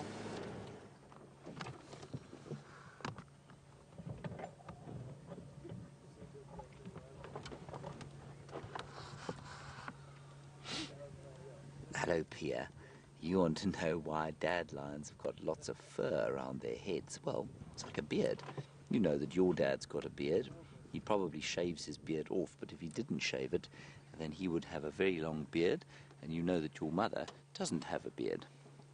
And it's the same thing with lions and lionesses.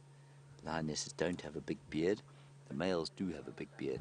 But that big beard of the male lions, everybody, is probably there to protect his neck, because male lions like to fight. They fight often.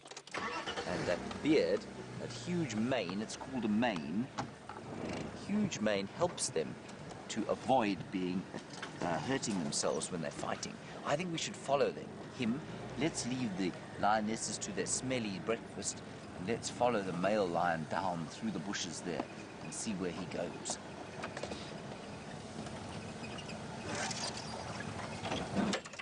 Oops, hit a bush there. I think the female is not too far from here. That other female walked off in here somewhere. And maybe he's going to look for her. Maybe he's going to find another male lion. Let's find out. Everything out here is a big mystery, and it's often very difficult to understand what's happening. There he is. And Tegan, you ask a very, very good question. You say, why do lions mark their territory? Tegan, lions mark their territory because they don't want to have other lions come into their territory. It's the same way that when you are at home, you lock your door. You know that not everybody is allowed to just walk into your house, right? And it's the same thing with the territory here. That's spraying urine there, everybody. He's having a wee on that branch. And while that's a bit disgusting as well, that's how he marks his territory. So Tegan, it's impossible. You know people are not allowed just into your house. And the same thing the lions are doing here. They're saying, this is my house. I've been here for the longest. So everybody else stay out. And of course there are no doors here. You can't have a fence or anything like that. So he marks his boundary with his urine. There's the female. Oh, now they're very tired. Lions get very, very tired, everyone, because they eat so very much. Let me just go around the other side there. I think we might get a nice view of him. Are you happy here, Ben? Probably actually better here. Let me just try and get a little bit closer to him.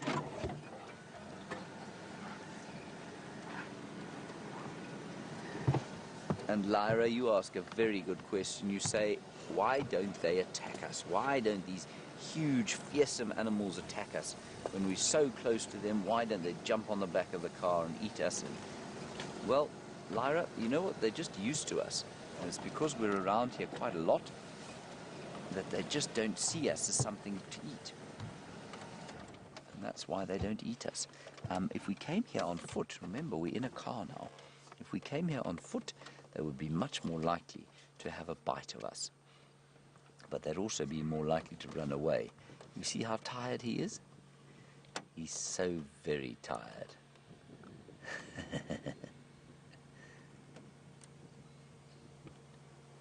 I don't know where the other male is.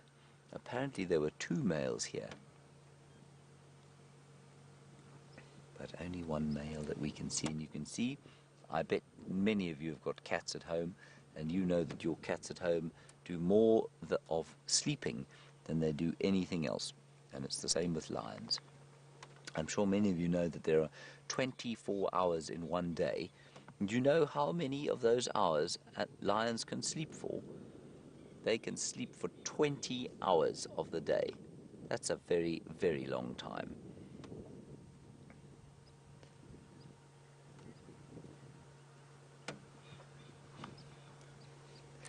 Hello, Abigail. You're wondering about baby lion cubs and how small they are. Well, when they're born, Abigail, they're probably about the size of half a ruler. So you've got a ruler there that's 30 centimeters long.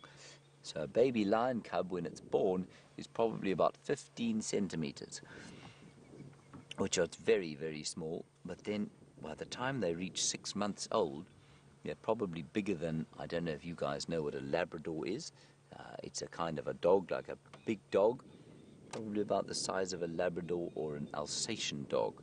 That's only after 6 months, and by the time they're a year old, they're bigger than any dog you've ever met. And by the time they're 2 years old, well, then they're just enormous. They're the biggest cats that we get out here. So they grow very quickly. See the vulture? Look at the vulture. That's very special. Those are called hooded vultures, everybody, and they're waiting for the lions to leave that buffalo alone so that they can go and eat the last little bits of meat. They have to be very, very patient or they don't eat at all. And Ava, you want to know about how many cubs the lions have. Ava, it's normally 3 or 4, but sometimes it can be as many as 6. But normally, if they have 6 cubs, well, it's very unlikely that they will all survive. Yeah, they're just going to sleep now. This is what lions do. They like to have a snooze for a long time, especially when their bellies are that full.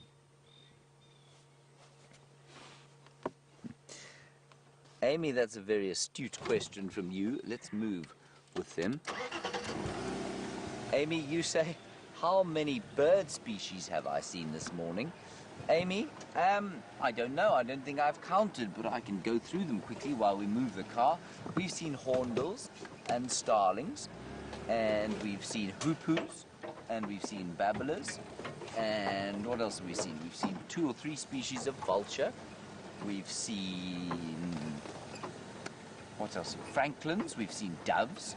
So probably about 15 species of birds so far this morning.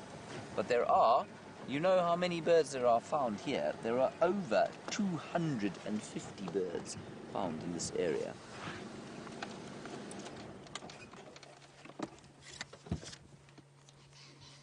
See, now he's so tired, he's so lazy, but he doesn't want his friend to leave. He doesn't want his girlfriend to leave, but he's too lazy to get up and follow her. So now he doesn't really know what to do.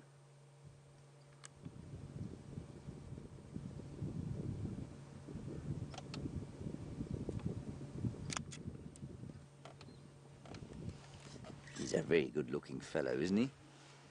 He's a lovely-looking lion.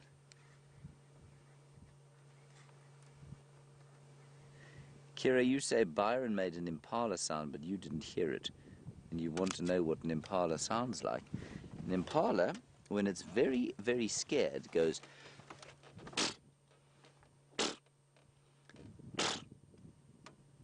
bit like that. Liam's looking at me as though I'm mad, but it sounds a little bit like that, Kira. It's a big snort. Isn't he a lovely fellow? He's a very special lion. We're very lucky to spend some time with him.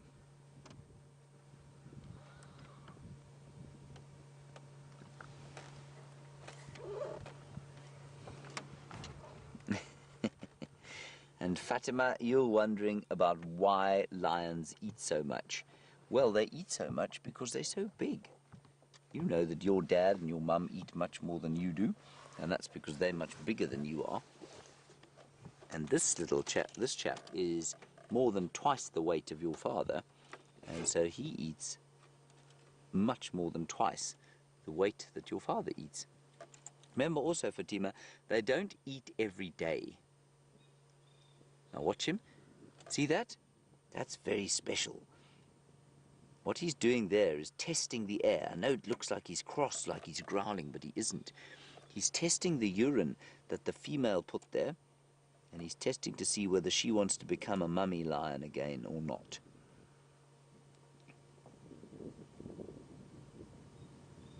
So this is a very special thing we're seeing. See that? See how it looks like he's half smiling and half growling?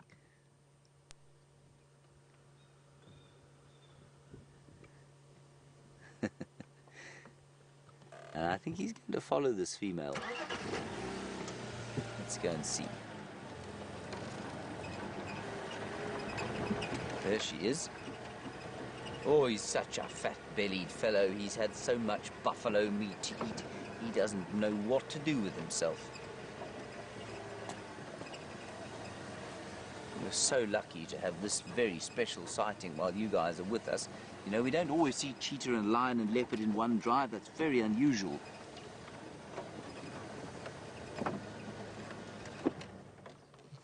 There we go.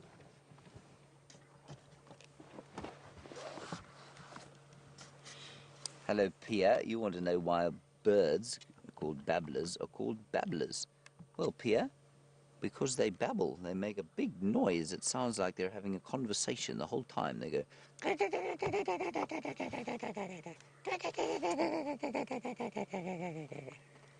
See, the lion doesn't like my call, so I'm not going to do it again. Lioness is looking at me as though I'm mad.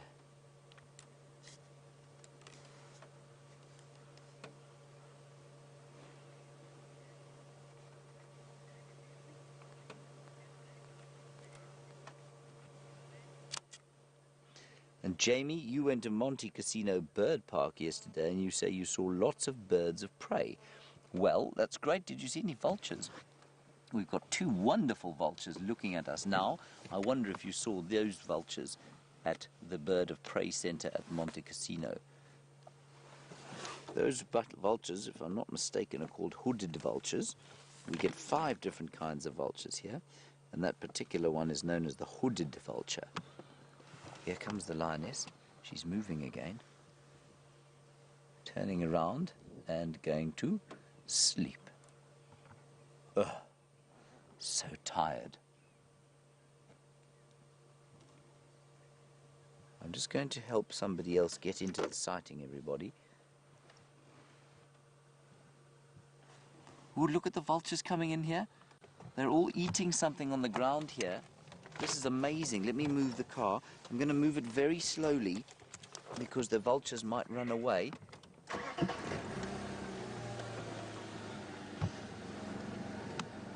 I think, you know what I think they're eating? I think that they're eating lion dung. I don't think there's any meat there.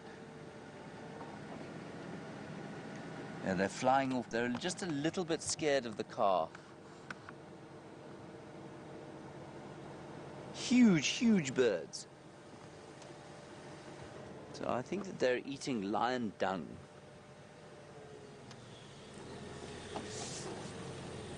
Let me just move back and see if we can't get a decent picture.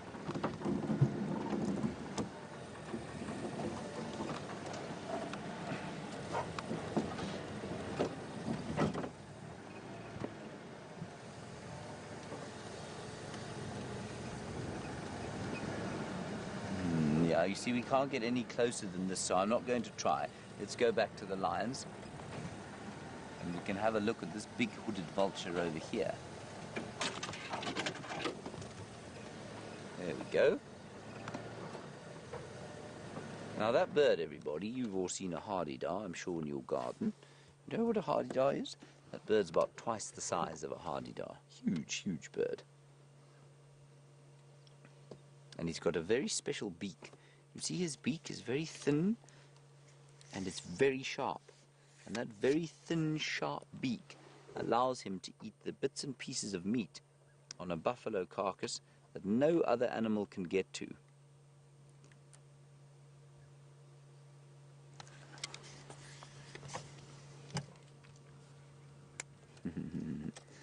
Emma, you are very clever because you've just noticed something.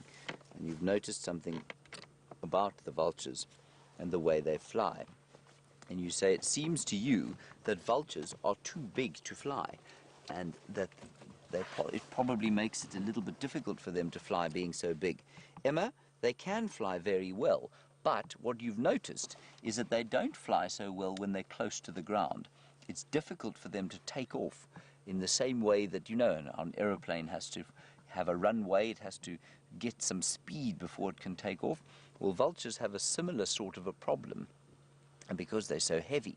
But once they're up, and once they're flying in the hot air, once there's hot air rising off the ground, they're brilliant flyers, and they can fly for hours and hours and hours without having to come down at all. So yes, not very good at flying like a sparrow. You've seen sparrows and starlings flying about the place, like the birds that you have in your garden. Very good at flying from branch to branch and around and quick.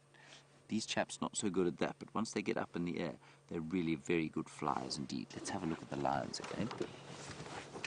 And you can see this lioness, the female. Well, there are two things you must notice about her. The first is that she's very, very tired.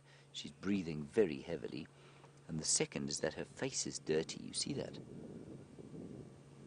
And her face is dirty because she's been eating buffalo. So she's got blood on her bed, on her front. Lily, interesting one from you. You want to know why lions and other cats, like your house cats, have got whiskers. Lily, we're not entirely sure, you know, but we think it's to help them feel what's going on around them. Remember, they are active mostly in the night time, and we think maybe that their whiskers help them to feel around the place when they're moving at night.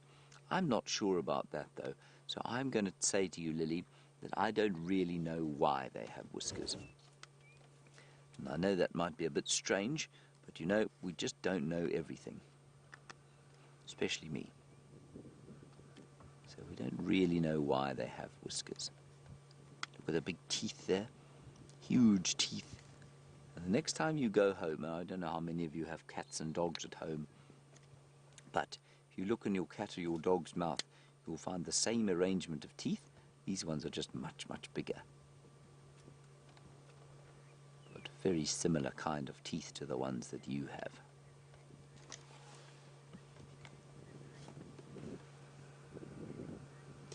And Khalela-sang, you want to know how much a lion eats every day. Well, it depends, you know, it depends very much on what the lion eats. So if they kill a buffalo, like they've just killed this buffalo, they probably won't eat for the next 4 days. Now, can you imagine having a supper so very big that you didn't need to eat for the next 4 days? Well, that's what these buffalo have done. At least that's what these lions have done. So they're not like us, where you have 3 meals a day and a snack for break and something like that. They only eat probably every 4 days or so. And that depends on what they kill. So these guys have killed a buffalo. If, however, they had killed something small, say, let's pretend that they'd killed an impala, which is a small antelope, well, what you'll find then is that they will have to eat again very soon, because an impala isn't a very good meal for a lion. Now, I'm going to show you something quite special, everybody. Viam, if I can ask you to come back towards the tree where the vulture was. We've got 2 kinds of vultures.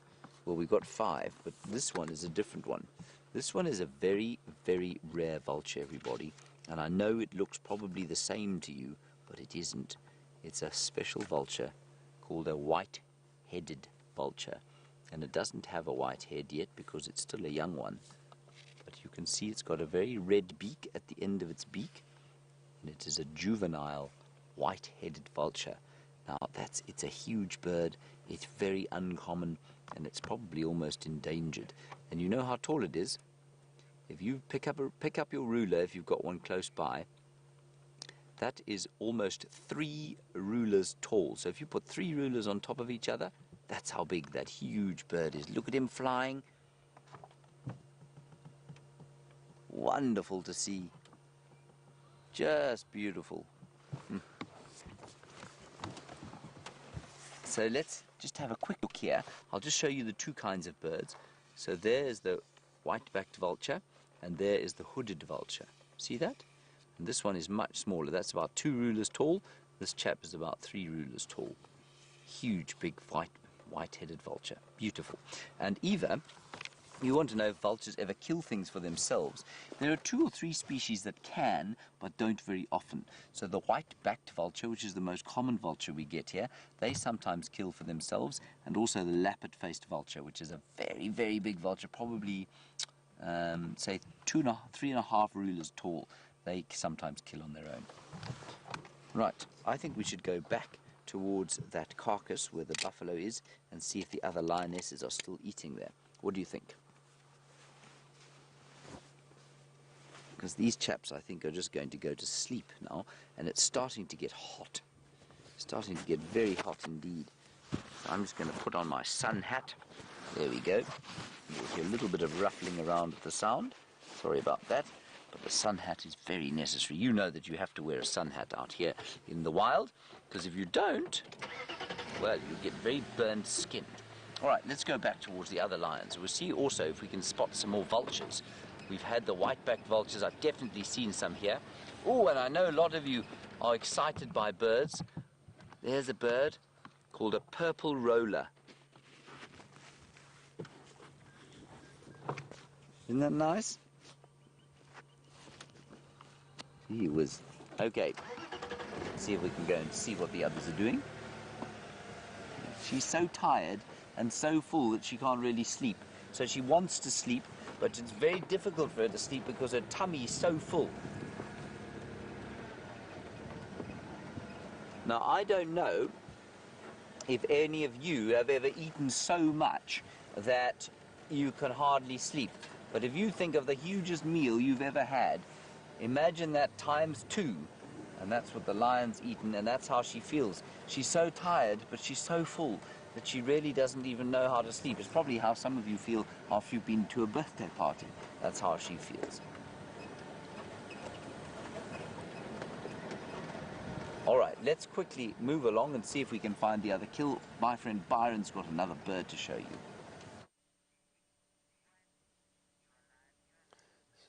So James has had so much luck with that lion kill and the vultures, and he just showed you a purple roller. This is a lilac-breasted roller. Beautiful, beautiful bird. So many different colors. They say there's about 7 different colors on that bird. 7 or 8 different colors. So we can see, what can we see?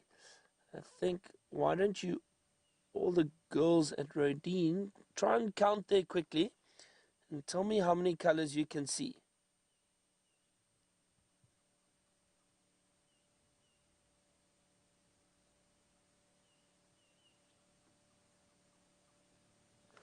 Let me know. Tell your teachers to send in the answers and we'll see how close you get.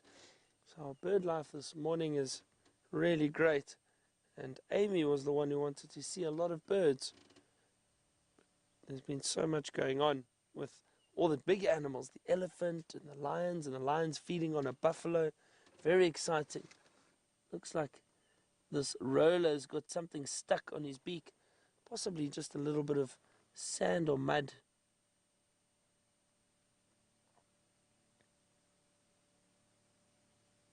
Very, very beautiful bird. And when they fly, when they open their wings, they've got a bright, bright, bright blue color under their wings. One of my favorite birds to see. And how they get the name roller is when they fly in the sky, they sometimes have, or they do this wonderful call. It's a very loud, harsh, screeching sound. And while they do that, they then stop flapping their wings and they do loops in the air, like these little half-moon loops. And they roll a little bit, and then as they come down, they twist from side to side. It looks very funny. And they shake their wings from side to side, and they come all the way down and land in a tree. And that is how they get the name roller, is because of that wonderful display they do in the sky.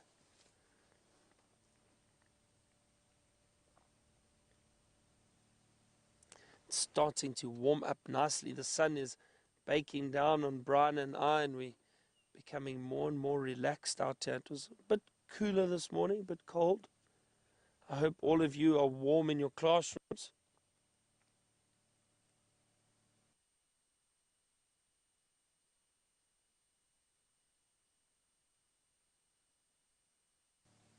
Up to 10 different colors. I'm assuming that would be just a few different shades of perhaps blue and brown and that purple or lilac color, that pinkish purple color. A very, very beautiful color.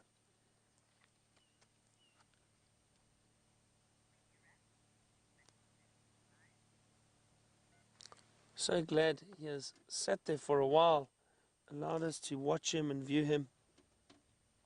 We're going to continue searching for some other animals. While I do that, James has still got those lions with the buffalo kill. Let's see what they are up to.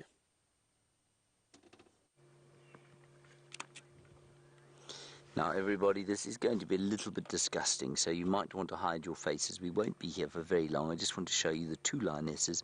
Even though they are as fat as that other lioness that we were looking at, they are still eating. So it's like I was saying to you, it's like you going to one birthday party and then you have to go to another one and then another one straight after that. Can you imagine how full you would be? And that's what these lions are doing. They're having a good steak meal. Now lions are what we call carnivores. The leopard you saw is also a carnivore. The cheetah you saw is also a carnivore. And a carnivore means that they eat meat only. So they'll only eat meat. And so although it's not so nice sometimes to see an animal get killed, well, it's a little bit like us. You know how we eat chicken and we eat beef and we eat pork? Well, it's the same thing. We also have to kill animals to eat, and it's the same thing as these lions. And Izzy, you say, why do lions have such big teeth? Well, if you want to kill a buffalo for your supper, Izzy, you've got to have a weapon. And the big weapon that lions have are those big teeth, and of course those big claws that they've got. They've got very sharp claws, and they have to have, otherwise it would be impossible for them to kill animals like this buffalo, and that would be impossible for them to eat then. Even if they wanted to, they couldn't eat vegetables. Now, Lily, I think it's a very clever question you've asked. You say, do lions eat grass at all? They do sometimes. I don't know how many of you have got dogs at home, but I'm sure some of you do, and some of you would have seen them eating long green grass sometimes. You must think to yourself that it's very strange that they do that. I'm just going to quickly talk to Andrew on the radio, then I'll get back to you, Lily. Yeah, sure, go for it, Andrew. We've got two females here and one male, and then the other male and female have moved off towards the south. So Lily, they can eat grass in the same way that dogs sometimes eat grass. And what that does is it helps them to line the digestive tract. Now I know that's quite a complicated way of saying things, but I'll say it again for you. Line the digestive tract. And what it does, it just means that it helps that meat that they eat, all that meat, to get through their tummies and out the other side and get digested properly. So sometimes they have to eat a little bit of grass just to help that process, in the same way that your dogs at home sometimes do that.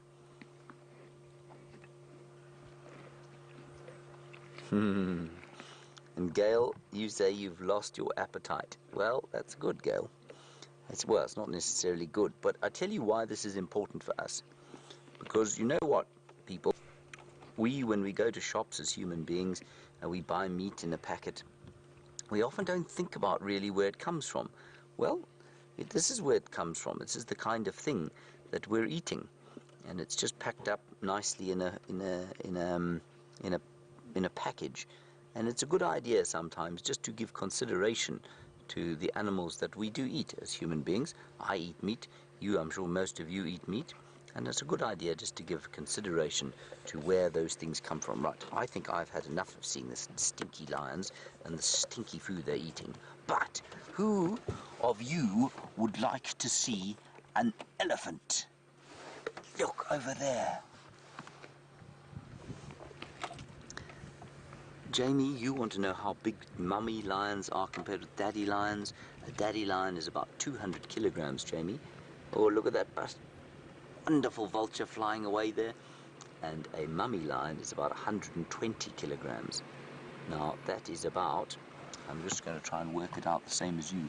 If you're about 20 kilograms or 25 kilograms, a mummy lion is then about 5 times more than you, and a daddy lion about 10 times more than you. I'm just waving at Andrew. Enjoy. The other two went through there, Andrew. Okay. Oh, look, these elephants, I think, are very thirsty. They're going to come and have a drink here. Lots of them coming out of the bush here. This is brilliant. And Mia, you want to know how animals camouflage themselves. Mia, well, they don't camouflage themselves. They are camouflaged by the color that they are. So if you look at an elephant is actually very good color out here. If it walks through the bushes, it's very difficult to see, being the color that it is. And then you get things like lions, which are the same color as the grass in the winter, tawny and gold and brown. And then you get leopards, like Karula, who you met, who walk through the thick bush. And in the thick bush, it's very difficult to see a leopard's fur. This is going to be very special, everyone. We're going to see these elephants having a drink. That's wonderful. We're very, very lucky today to see all these things. We don't always see such amazing things in one drive.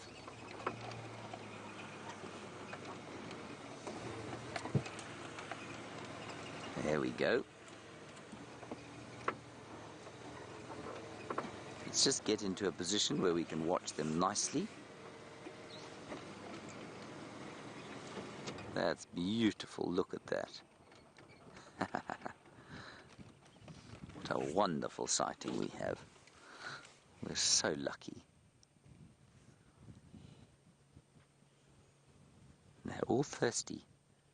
And elephants get very thirsty. They have to drink every single day. Same as you have to drink every single day. Well, so do the elephants. And they're very, very big, you can see. And look, they're just like us, you know. Elephants are just like us. You know how, when you go to a birthday party, the boys are always fighting with each other and pushing each other all over the place. Well, it's the same with the elephants. And you know how the girls were much more civilized about life, and they talk to each other nicely, and they kind of, well, they don't behave, they don't push each other about. Well, it's the same with elephants. And I'll show you what I mean if they start to do silly things. It's very funny to watch.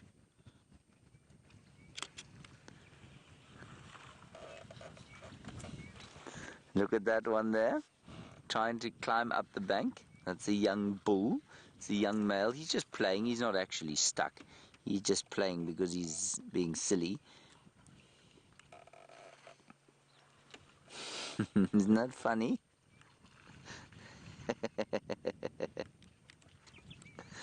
I think that's great. There we go, he's climbed up.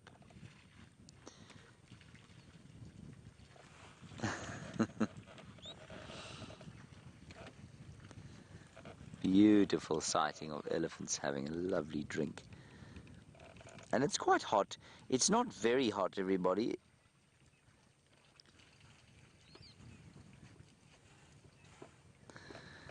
And Lera and Fatima, you want to know how big an elephant is in real life. Well, I mean, very big. They are bigger. I don't know what kind of car your dad drives, but I'm sure some of your fathers will drive those big 4x4s like a Fortuna or a Prado. They're about the same size as a Prado.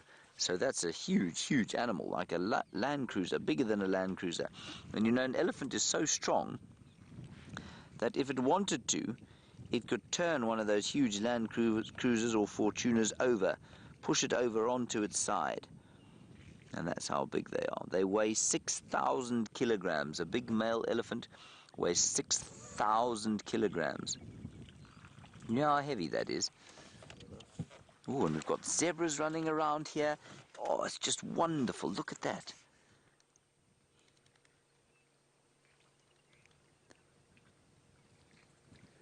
$6,000 kilos, everybody, for a big male elephant.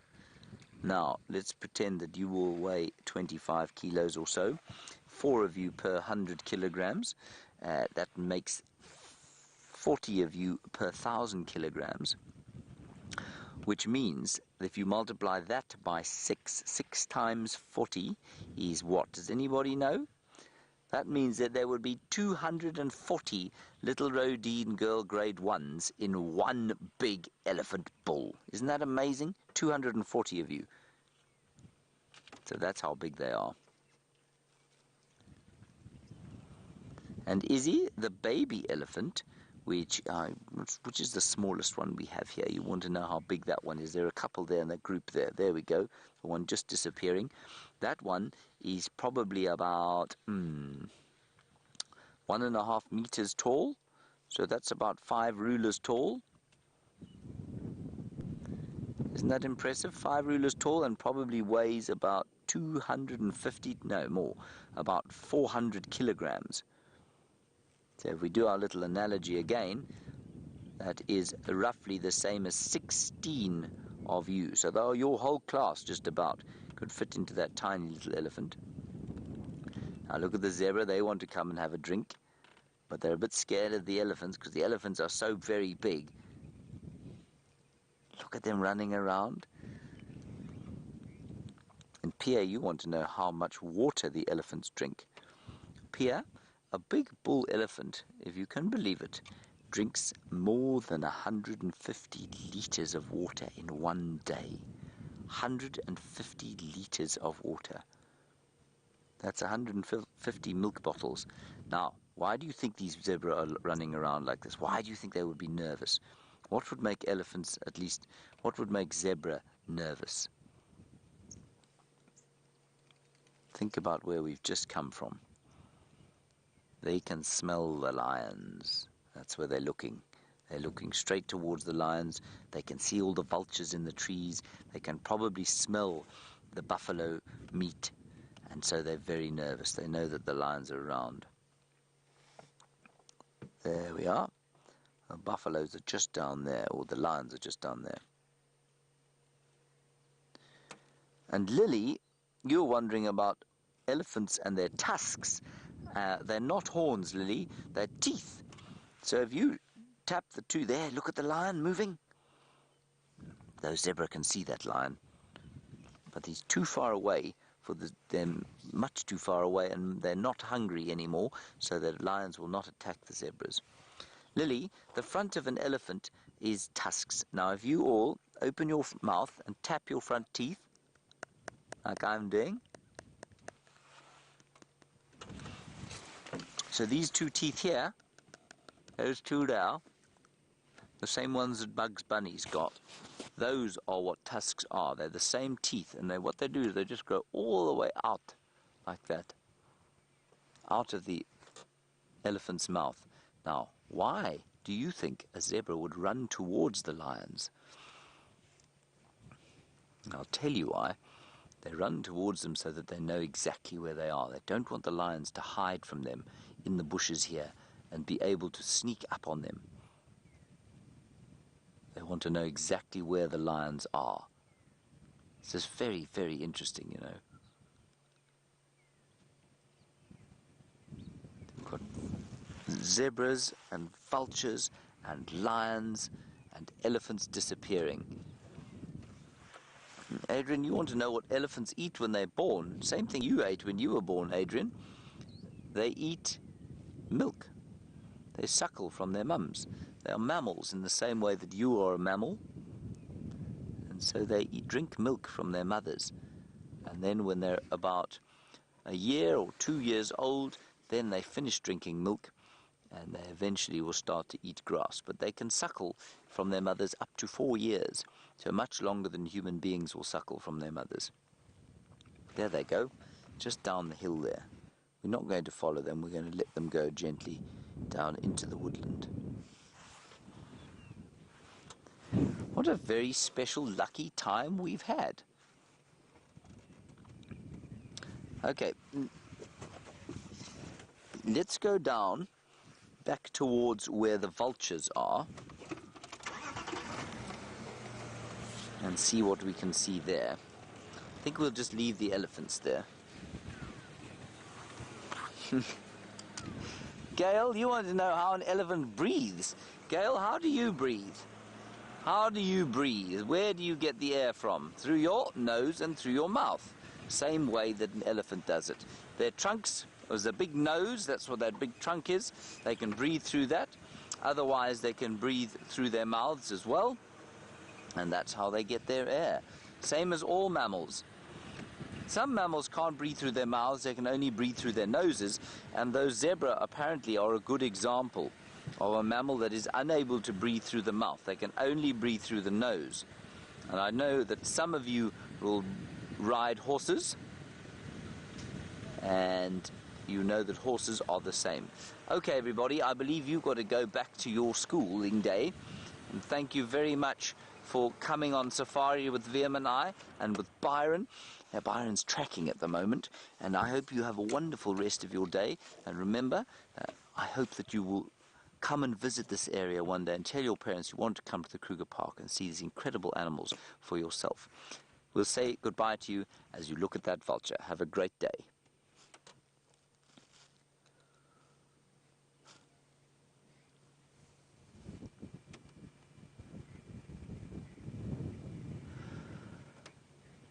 Alrighty, let's head across to Byron for the rest of us and find out what he's doing. I don't know where to look around here anymore.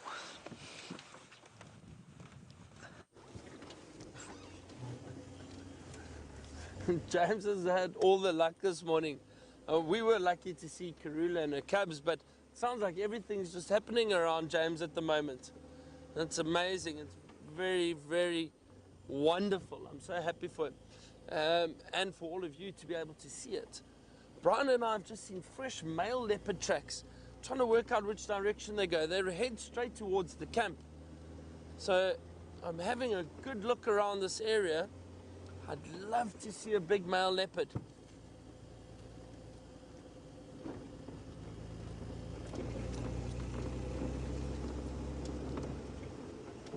Almost walked straight past the FC. So if that is the case and the ladies missed it, we're going to have a word with them later.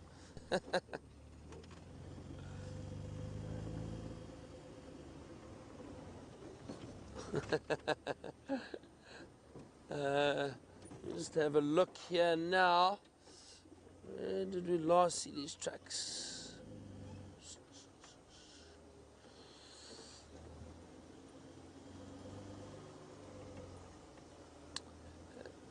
There is the small Gallagher waterhole, which is not too far from us, and it's a good chance that that leopard walked right down to there to go and have a drink.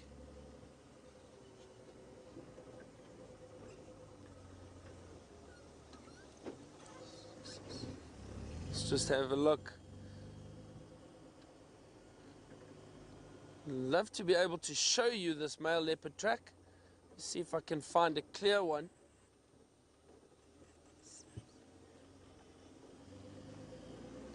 I think this was the last place we had the tracks, just back here.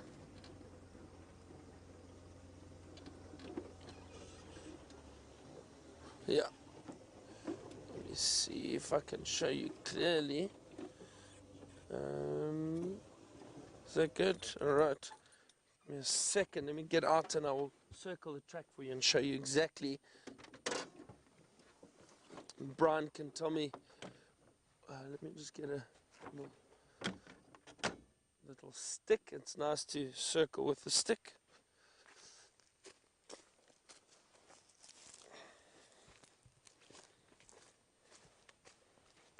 All right, Brian, which ones are the best? Can you see these over here? All right, there we go. So now if I can show you carefully this and how I know that it's a big male leopard track. The track is very, very round. It's quite a nice round track and much larger than a female's track. This looks like the front paw over here. This one, very large, round front paw, and this is potentially the back paw from what it looks like to me. He's heading in this direction. As I said, he's come right up towards the camp, and it looks like he's turned, maybe gone towards that Gallagher waterhole, which is down in this direction.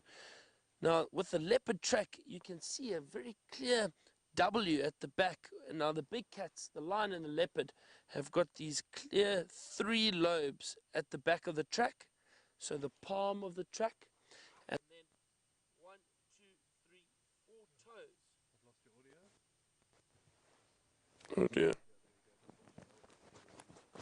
Can you hear me there? Is that right? Sorry, audio problems. So there's 1, 2, 3, 4 clear toe marks, and you can see that clearly in the track. So you can see he's headed down the road, all the way down the road, and I can tell it's fresh because it's very, very clear. And we drove out here this morning and there were no tracks. So I'm sure we are not too far behind him, but I think he has cut through to the Gallagher waterhole. So I think, why don't we quickly head down there? We're not too far. and see if we can find it. It's very exciting.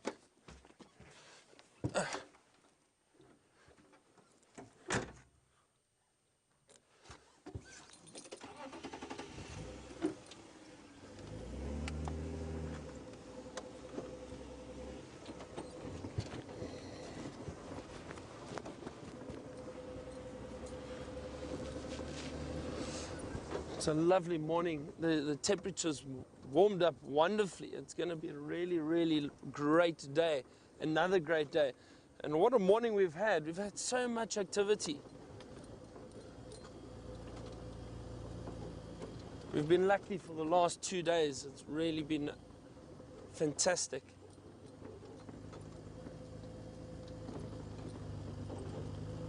Come on, Brian, let's try to find this male leopard. That would be awesome.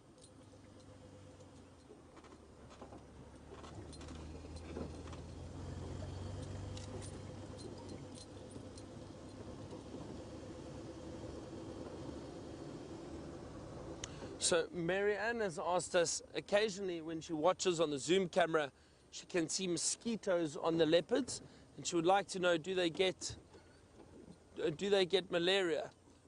No, Marianne, they do not, but it's probably not mosquitoes. Sorry, I just want to have a look. Those look like hyena tracks though. Yeah, that's all right. Not far from their waterhole. So Marianne, it's probably not mosquitoes. It's little fleas or bugs, sometimes tiny little flies that bother these big cats. It's not mosquitoes. But no, these animals out here do not get malaria. Definitely not that I know of, but I'm almost certain I've never ever heard or seen of an animal dying of malaria. They obviously have different immunity to mosquito bites compared to us. But those that you can see on the camera are most likely little flies, little midges that are bothering those animals. Just keep looking very carefully through the bush while we're driving here. Never know, this male leopard could be just around the corner.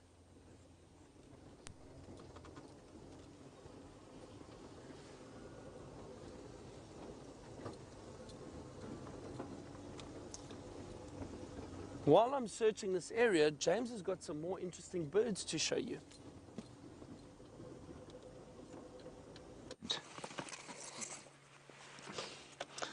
There's an incredible array of vultures here, everybody. We've got the white-headed vulture. That's that one there. And that's the one we showed the kids. It's a juvenile white-headed, but it is massive. And I don't know if you're going to get the perspective here, but if you go we move to the right, you can see there the size of the hooded vulture, which is not a small bird, but it's appreciably smaller than the white-headed. And then you've got our sort of standard issue, as VM describes it, a classic vulture, the white-backed vulture there. That's the one sort of sitting on his haunches. And in the background you can see the lions pulling that buffalo about the place. And we're going to go back to the boundary with Mala Mala, everybody, because apparently the cheetah are back in view. So while we drive along there, Greg, I'll answer your question. What is that vulture carrying, Liam? A stick. He's playing fetch. It's playing fetch, yes. There we go, off you go. He's found a nice addition to his home. He's going to go and put that in his house.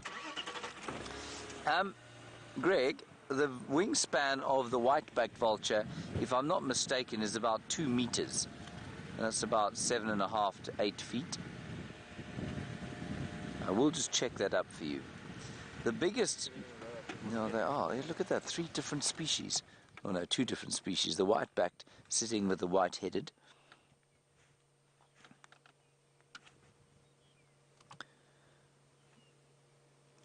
Let me just quickly check for you, Greg, because they've all got slightly different wingspans, obviously.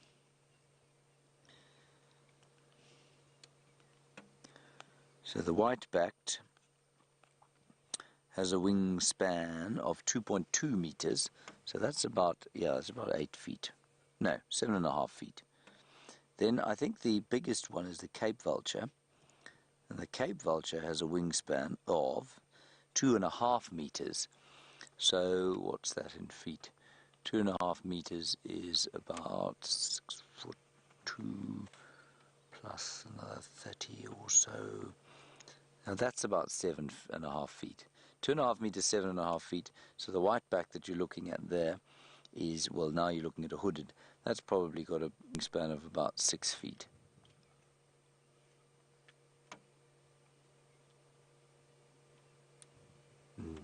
The poor maligned hooded vulture. It's got to eat a lot of dung before it gets enough to eat. It unfortunately really does feed on the scraps. If ever there was a vulture that you wouldn't want to be, it would be a hooded vulture. A scrap eater and dung devourer. Aren't you glad you're not a dung devourer? VM, you really love this, don't you? The sight of me taking incompetent pictures makes you very happy. That was yet another one. Unusable will be deleted. Okay, let's quickly go and see if we can see those cheetah again. We don't have too much time left on the drive. Turn that off, move that out of the way, and go down. I think they've come back towards the boundary. I don't think they're on cheetah plains at the moment, but they seem to be back this, or certainly within view. Lion eating buffalo. There's so much going on here at Cheetah Plains today. I can't believe we've come down here sometimes, well, as it is everywhere in the wilderness, and we found nothing. I came down here once, I remember, we spent about 3 hours here, and we found, I think it was one wildebeest bull. That was it. Right, let's speed down into the clearings here. See if we can see our cheetah friends. Get out of the way, bird. Crowned lapwing.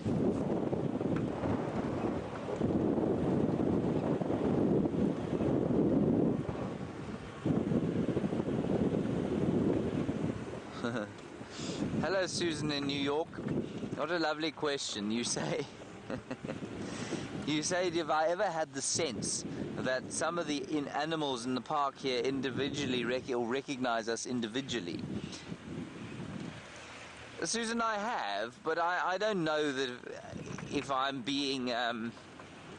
I suspect quite strongly that I'm seeing things that aren't there. So as a biologist, I would say to you, I think it's very unlikely. But anybody who has worked with animals for extended periods, for example, if you've worked with chimpanzees, if you've worked with a dog can recognize you individually, there's no question. So I don't really see why it wouldn't be the case that the animals out here should be able, wouldn't be able to recognize us. Well, there is Andrew. Do you see the cheetah anywhere? We're just going to look around here. Apparently they came back towards the boundary. I'm just going to get hold of Andrew quickly. Andrew, come in.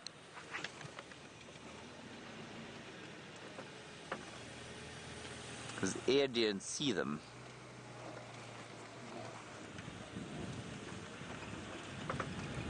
We might have to drive back along that... Oh, there he is. I see him. I got him now.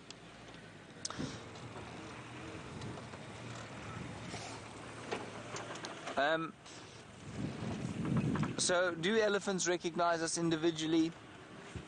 I don't see why not. Why I say sometimes I think I'm conning myself is, you know, you see a leopard like Karula, with whom we have this amazing relationship that we spend so much time with. And we like to think of her as, you know, I mean, and I've read it on some of the social media around SafariLIVE. People say, well, she very kindly showed her cubs to you, which is true to the extent that it was wonderful to see the cubs, but did she genuinely show them to me, or was it a case of my just being in the right place at the right time? I don't know. And would she be more likely to show her cubs to one person than another person? I don't know. I think it's unlikely.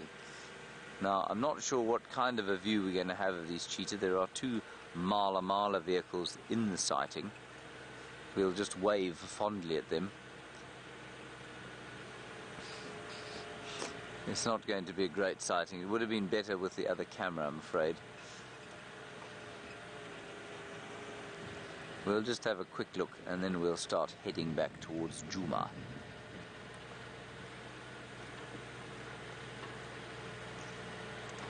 Yeah, this is not going to be the best cheetah sighting you've ever had, but they are cheetah and it still will be decent. There we go.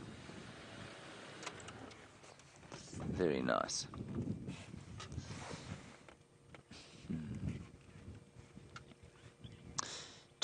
Arcadia, you make a very good point. You say we always see these two cheetah brothers and we don't seem to see any others. We don't seem to see any females. And you say, oh, are there no females around? I've seen one female here and she will come in and out of this area. They're not strictly territorial. But yes, you're right. The habitat is not ideal and therefore the number of cheetah will be much lower than it could be in some other areas. But there will be females that pop through here from time to time.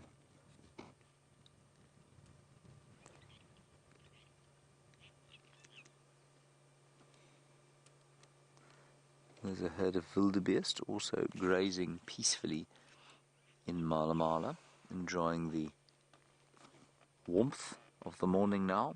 The sun has come out. It's a delicious morning, I must say.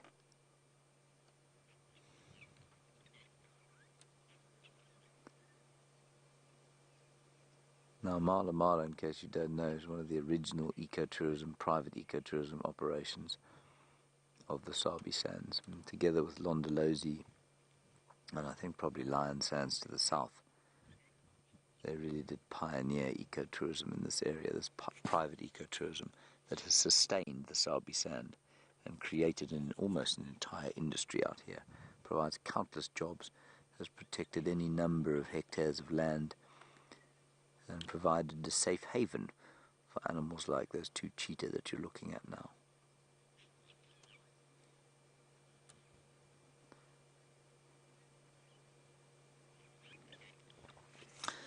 And Justin, you're interested in domesticating cheetahs, or not possibly physically domesticating them, but you want to know if they can be domesticated.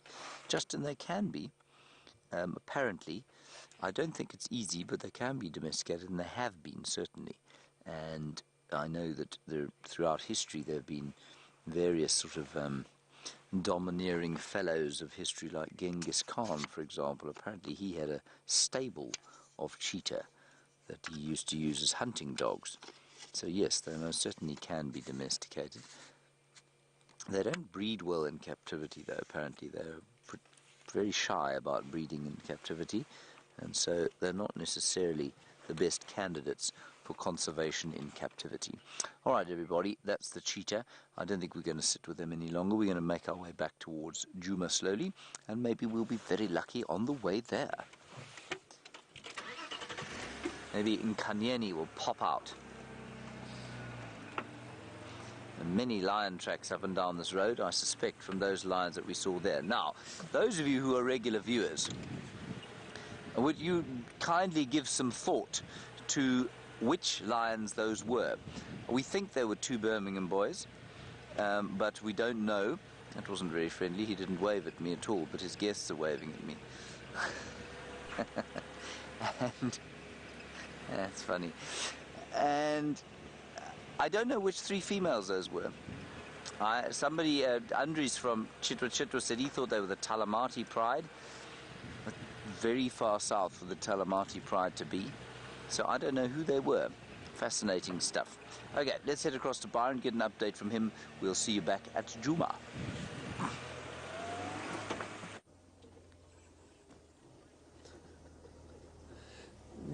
James, you can't just lose your train of thought like that. We've lost something else, though. We've lost our leopard tracks. Can't see where they come out.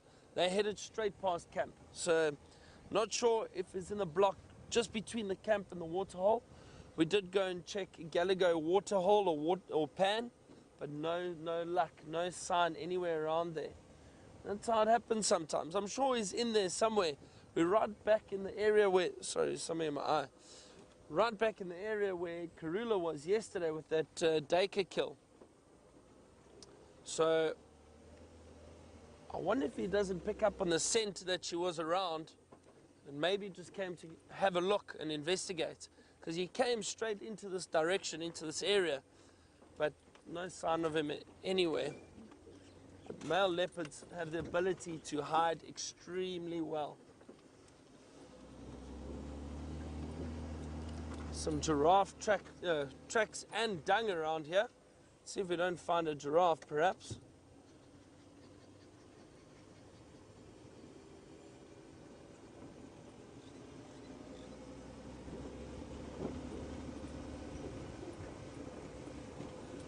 James is definitely having so much luck. Everything seems to be falling in his lap. I am going to mark it down to luck and not skill.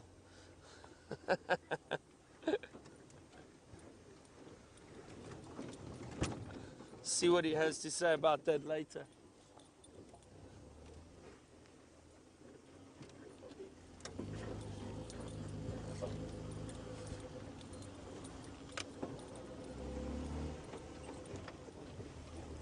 So Mark in Chicago has asked an interesting question, and I've been touching on it a little bit. Hang on, a little hornbill.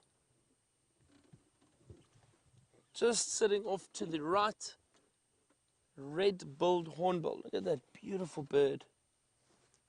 He was running around on the ground. Oh, he's just jumped off, and he's on the ground there. Watch them run. They're so funny, picking up little seeds. Also feed on insects. Beautiful bird, the red-billed hornbill. So Mark, getting back to your question, Mark has asked, generally, how close can we get to an animal without it feeling threatened or being threatened? So Mark, I think it varies from animal to animal. It also varies on the area that you are in. And I say that because in some areas where animals have been hunted in the past, perhaps, they are a little bit more nervous of vehicles and people, so it takes them a lot longer to become relaxed, and they will move off quite quickly. If they do hear or see any vehicles, you won't be able to get close to them. But animals in these areas, even within the greater Kruger, it does take time to get them habituated to vehicles. It doesn't just happen overnight, and new lions could come into the area and they may be a little bit more skittish, so you don't get that close. So they will feel threatened from a further distance, not necessarily threatened, but also a bit nervous, and then choose to move off. So it depends on the animals. It depends where they have been or where they're going or how long they've been in an area that they have seen vehicles. Then they may get a little bit more relaxed a lot sooner. Animals like impala and other antelope species tend to be wary and just try and keep their distance.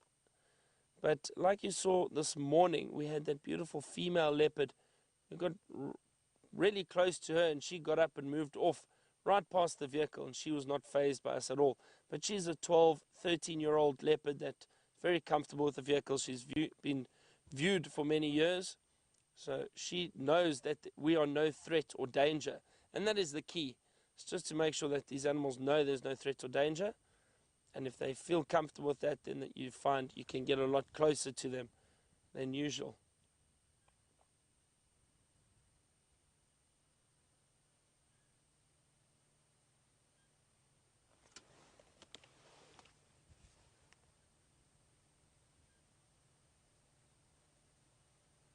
This hornbill is looking for food, just carry on scratching.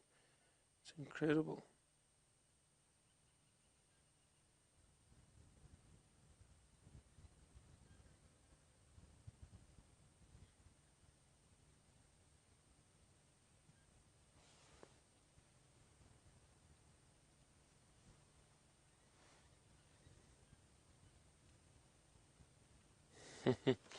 Beautiful bird.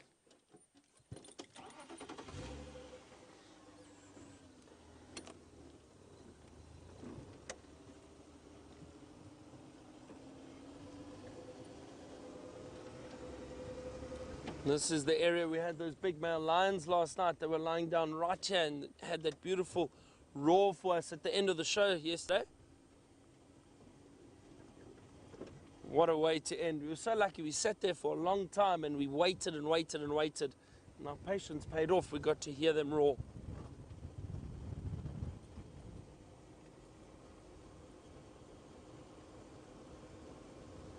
Lex, do you copy Lex?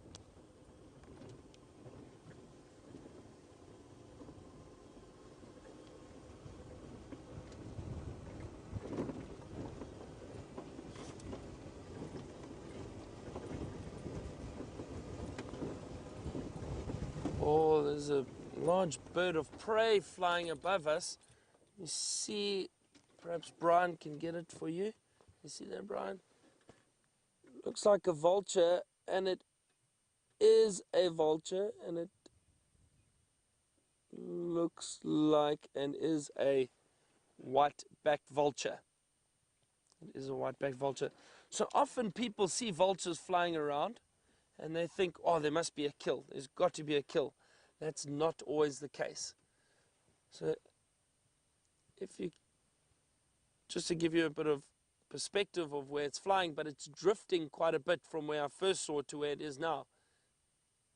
And what is happening here is the vulture has picked up the thermals. The day is starting to warm up, and all the hot air is beginning to rise. And these thermals allow these vultures to soar and drift and look for food. They have incredible eyesight. They can spot something roughly around the size of an A4 piece of paper from about 2 kilometers away, up in the air. It's incredible how good their eyesight is. So now the morning is starting to warm up. The vultures are able to catch these thermals, so they conserve the energy with their flight. They're able to circle up and soar, and then hopefully find some food a little bit later. Now, this vulture, if it continues to fly around, it may see other vultures going into that area where James is. There is a lot of vulture activity around there with that lion kill on the buffalo. And then it may join up to them. I've seen vultures come from all over. You don't see a single vulture in the sky, and the next thing, they all arrive when they start finding a carcass. And as soon as one or two start heading in, the rest follow them, and they all come into that area to get some food and try and scavenge off of a carcass. Lovely. It's drifted off quite a way now.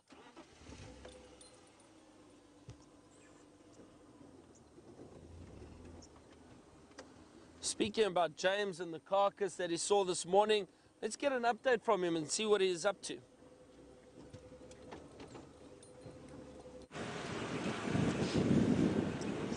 And Baron, of course, is completely correct. We have had all the luck today, and I'd love to say it was skill. I'd love to tell you that it was my great foresight that brought us to Cheetah Plains this morning, but it had nothing to do with that. It was entirely on a whim. And so, yes, thank you to luck, the universe, whatever deity it is that you might choose to be grateful to. Whoever it is has blessed us richly this morning. It's been really lovely. Not Byron, Viam and I were just wondering what happened to those dogs yesterday and wondering if they'd been called in. I wonder if they're not on Biffle's Hook, perhaps. They'll definitely be a long way from us. And I wonder, too, if you've had any thoughts on who those lions were. Pretty sure they were 2 Birmingham boys. We had the other 2 yesterday. One of them on Chitwa today. The other one are those 3 lionesses.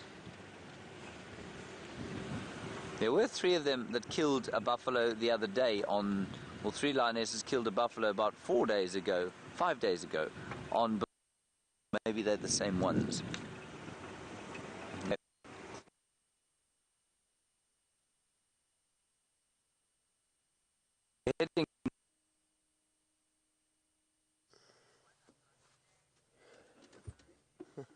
Well, so James has just been lost there. Not sure which area he's driving through. He's still on Cheetah Plains. Signal comes and goes a little bit the further away from camp we are.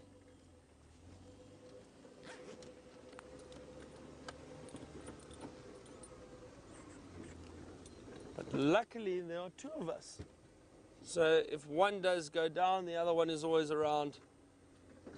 And hopefully has something to show you. At the moment, I've got nothing. I haven't had as much luck as James has had this morning.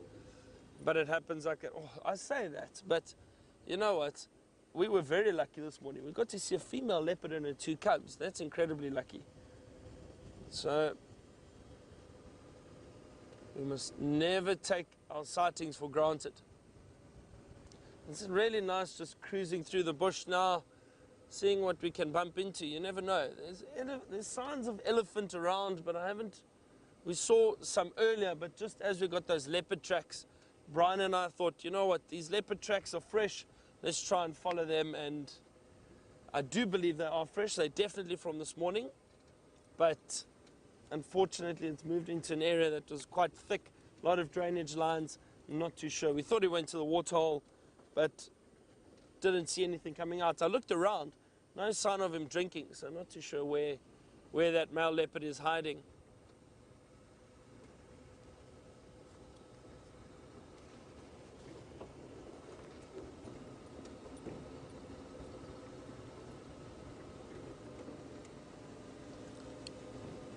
And a big hello to Andre, Denise and Shireen down in the Eastern Cape. They say they've been watching the show quite a bit and really enjoying it. I hope so, and I hope they have enjoyed it as much as I have. It's been great, and they say a lot of them, they've been watching it before work in the mornings, and I know some people are watching while they're at work, and that's great. If you've got the opportunity to do that, that's very lucky, and that's fantastic. Help you get through a day.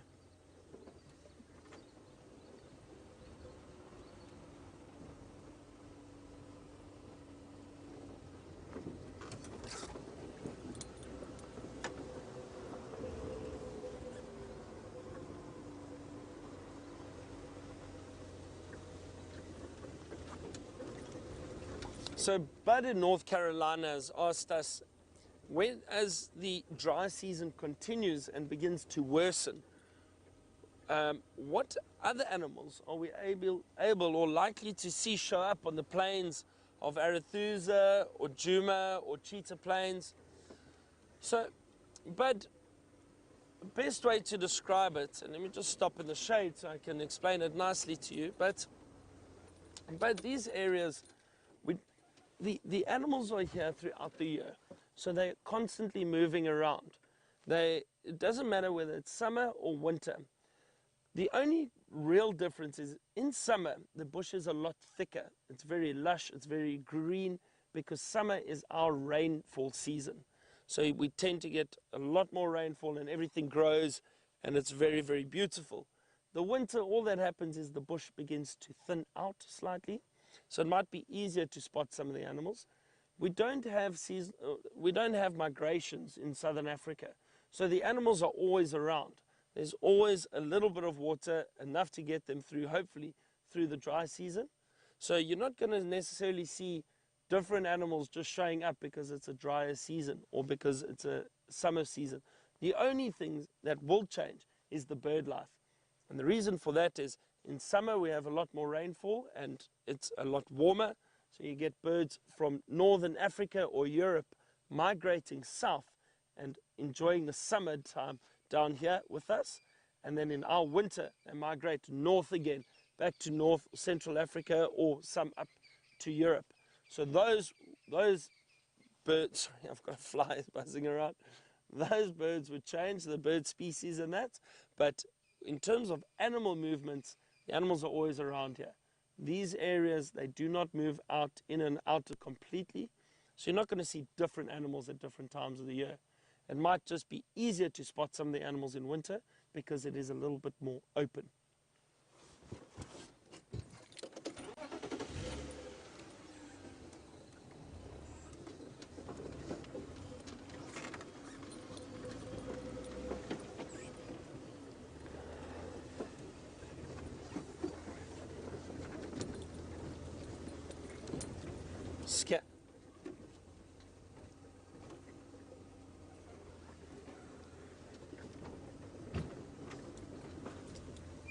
So James Richard has asked me what my favorite sighting has been this week.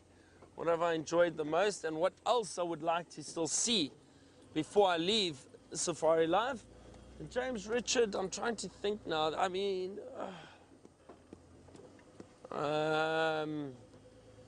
sure.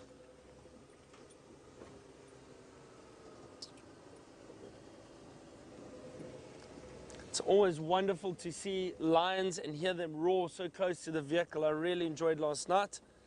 That's one of my favorite. But I think this morning, that female leopard with her 2 cubs, it's so special to be able to see that. I really can't tell you how lucky we are. It's not something you see often, and to be able to see Karula and her 2 cubs, for me, was definitely a highlight. What else? You know, but we've seen a lot of interesting things. The giant eagle owls that we saw, that was great. That was very different. We saw, what else did we see? We've seen so much. The cheetah the other day, that was nice and a great surprise. So, yeah, but I'd have to say the leopard this morning with the 2 cubs, that was really, really great. But also, now that I think about it, the elephant, the amount of elephant around has been fantastic. I love elephant, love spending time with them. And the elephant in this area have been very relaxed with us being around. We've got to see all the youngsters. It's been incredible. I would like to see a big dominant male leopard before we go, and it looked like those tracks we had this morning were of one. So I may, when we get back to camp, I may just head out and go and walk through an area and see if I can't track and find exactly where he's gone. We might be able to show you that this afternoon. That would be great. That would be something that I'd love to see before I leave here. But then from here, I just head south to Londolozi. I'm guiding guests there for a few days. And then I'm staying and helping there for a short while before I head back to Johannesburg. So I've still got a long period of time in the bush, which I'm looking forward to, guiding different people from all over. And that is something I really, really enjoy, and that's why I love doing what I do. But Safari Live has been great, and all the support and questions and the fun that we've had. We've had so much fun. James and I, we really have enjoyed having each other around. I think, well, I speak for myself then. I've enjoyed having James around us as a colleague on the vehicles. I'm not sure what he would say. Oh, we've got some impala just running off. A young male and a female.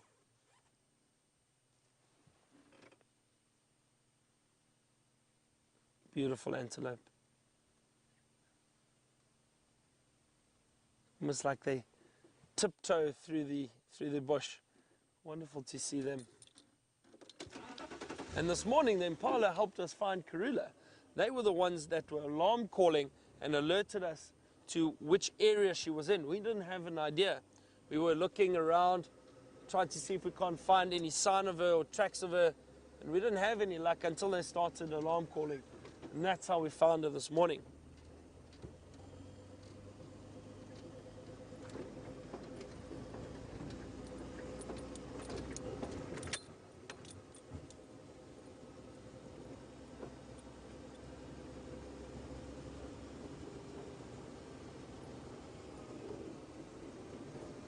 And Tammy Peterson, thank you very much for your comment, saying I fit right into the Wild Earth family.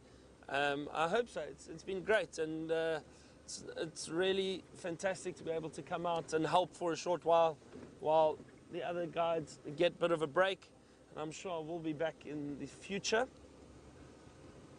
It's a wonderful concept. I think the Wild Earth, being able to showcase nature to people all around the world that haven't had the opportunity to get out here themselves yet. Some have been out and on safari, and they still watch and they still love enjoying it with us. But hopefully this just sparks that interest even further and gets more people to come out and visit. It's a wonderful, wonderful experience to be able to be out here, go on a safari and see the animals for yourself, up close and personal.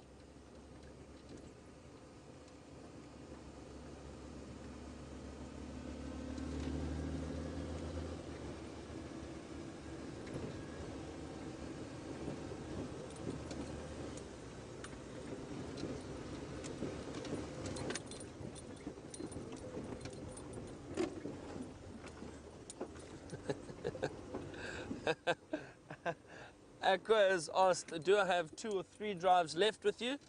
So I have this afternoon's drive and then tomorrow morning. So 2 more drives with all of you. And I will miss all of you too. I'll miss the questions and the banter on the vehicle. It's been great. And it's also so nice to be driving around with these great cameramen. Every day or every drive it's with a different cameraman. But Brian, VM and David have been amazing. It's great having them around. It's incredible to see what they do with the camera. I mean, you know, I could never do that. The way they zoom in and follow the animals and find animals through thickets is incredible. And as I pass this herd of impala off to our left, thank you very much for this morning. I hope you have all enjoyed it as much as I have. Cross over to James that he may say goodbye. Thank you to Brian and the thumb. It was great, really great morning. And we'll see you this afternoon again. Don't forget to tune in, send us your questions. Off to James and his goodbye.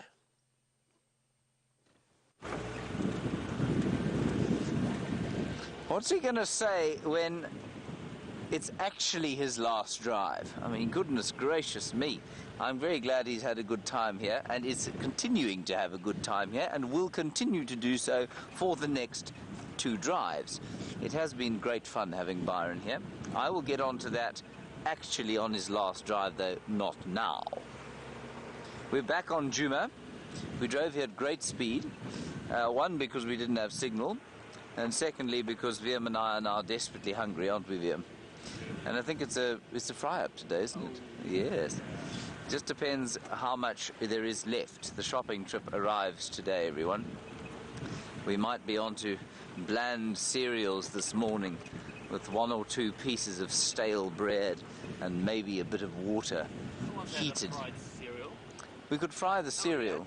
Did we? We had a fried up cereal cake or something. Oh, yes. Okay, maybe we could fry some cereal. That would be delicious. As long as I'm not involved.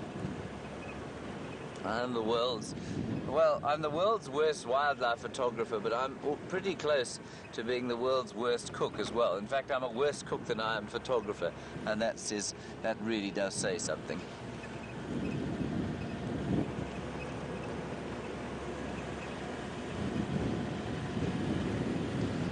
Hello, Judy H. You say, is my microphone under my hat? Or is this just a giant black chorb? You actually didn't say that. You said, or did someone clobber me? Judy H., while there's unquestionably cause for many people to give me a clobbering in this area, no, that is my microphone. What it means is that I can do this, and the sound doesn't change. I can ruffle my jacket, the sound doesn't change. And also, my stomach can make those very loud grumbling sounds that it tends to make at this time of the day, and there is no change. And so I'm going to continue wearing it underneath my hat. Right, that's going to be it from us this morning. Some impala up ahead is your last dawn safari dawn safari animal. A big thank you to VM on there, well done, and a big thank you to Rebecca and Louise in the final control, and of course to Byron and Brian on the other car. We'll see you later today at 3 o'clock. Stay safe and happy until then.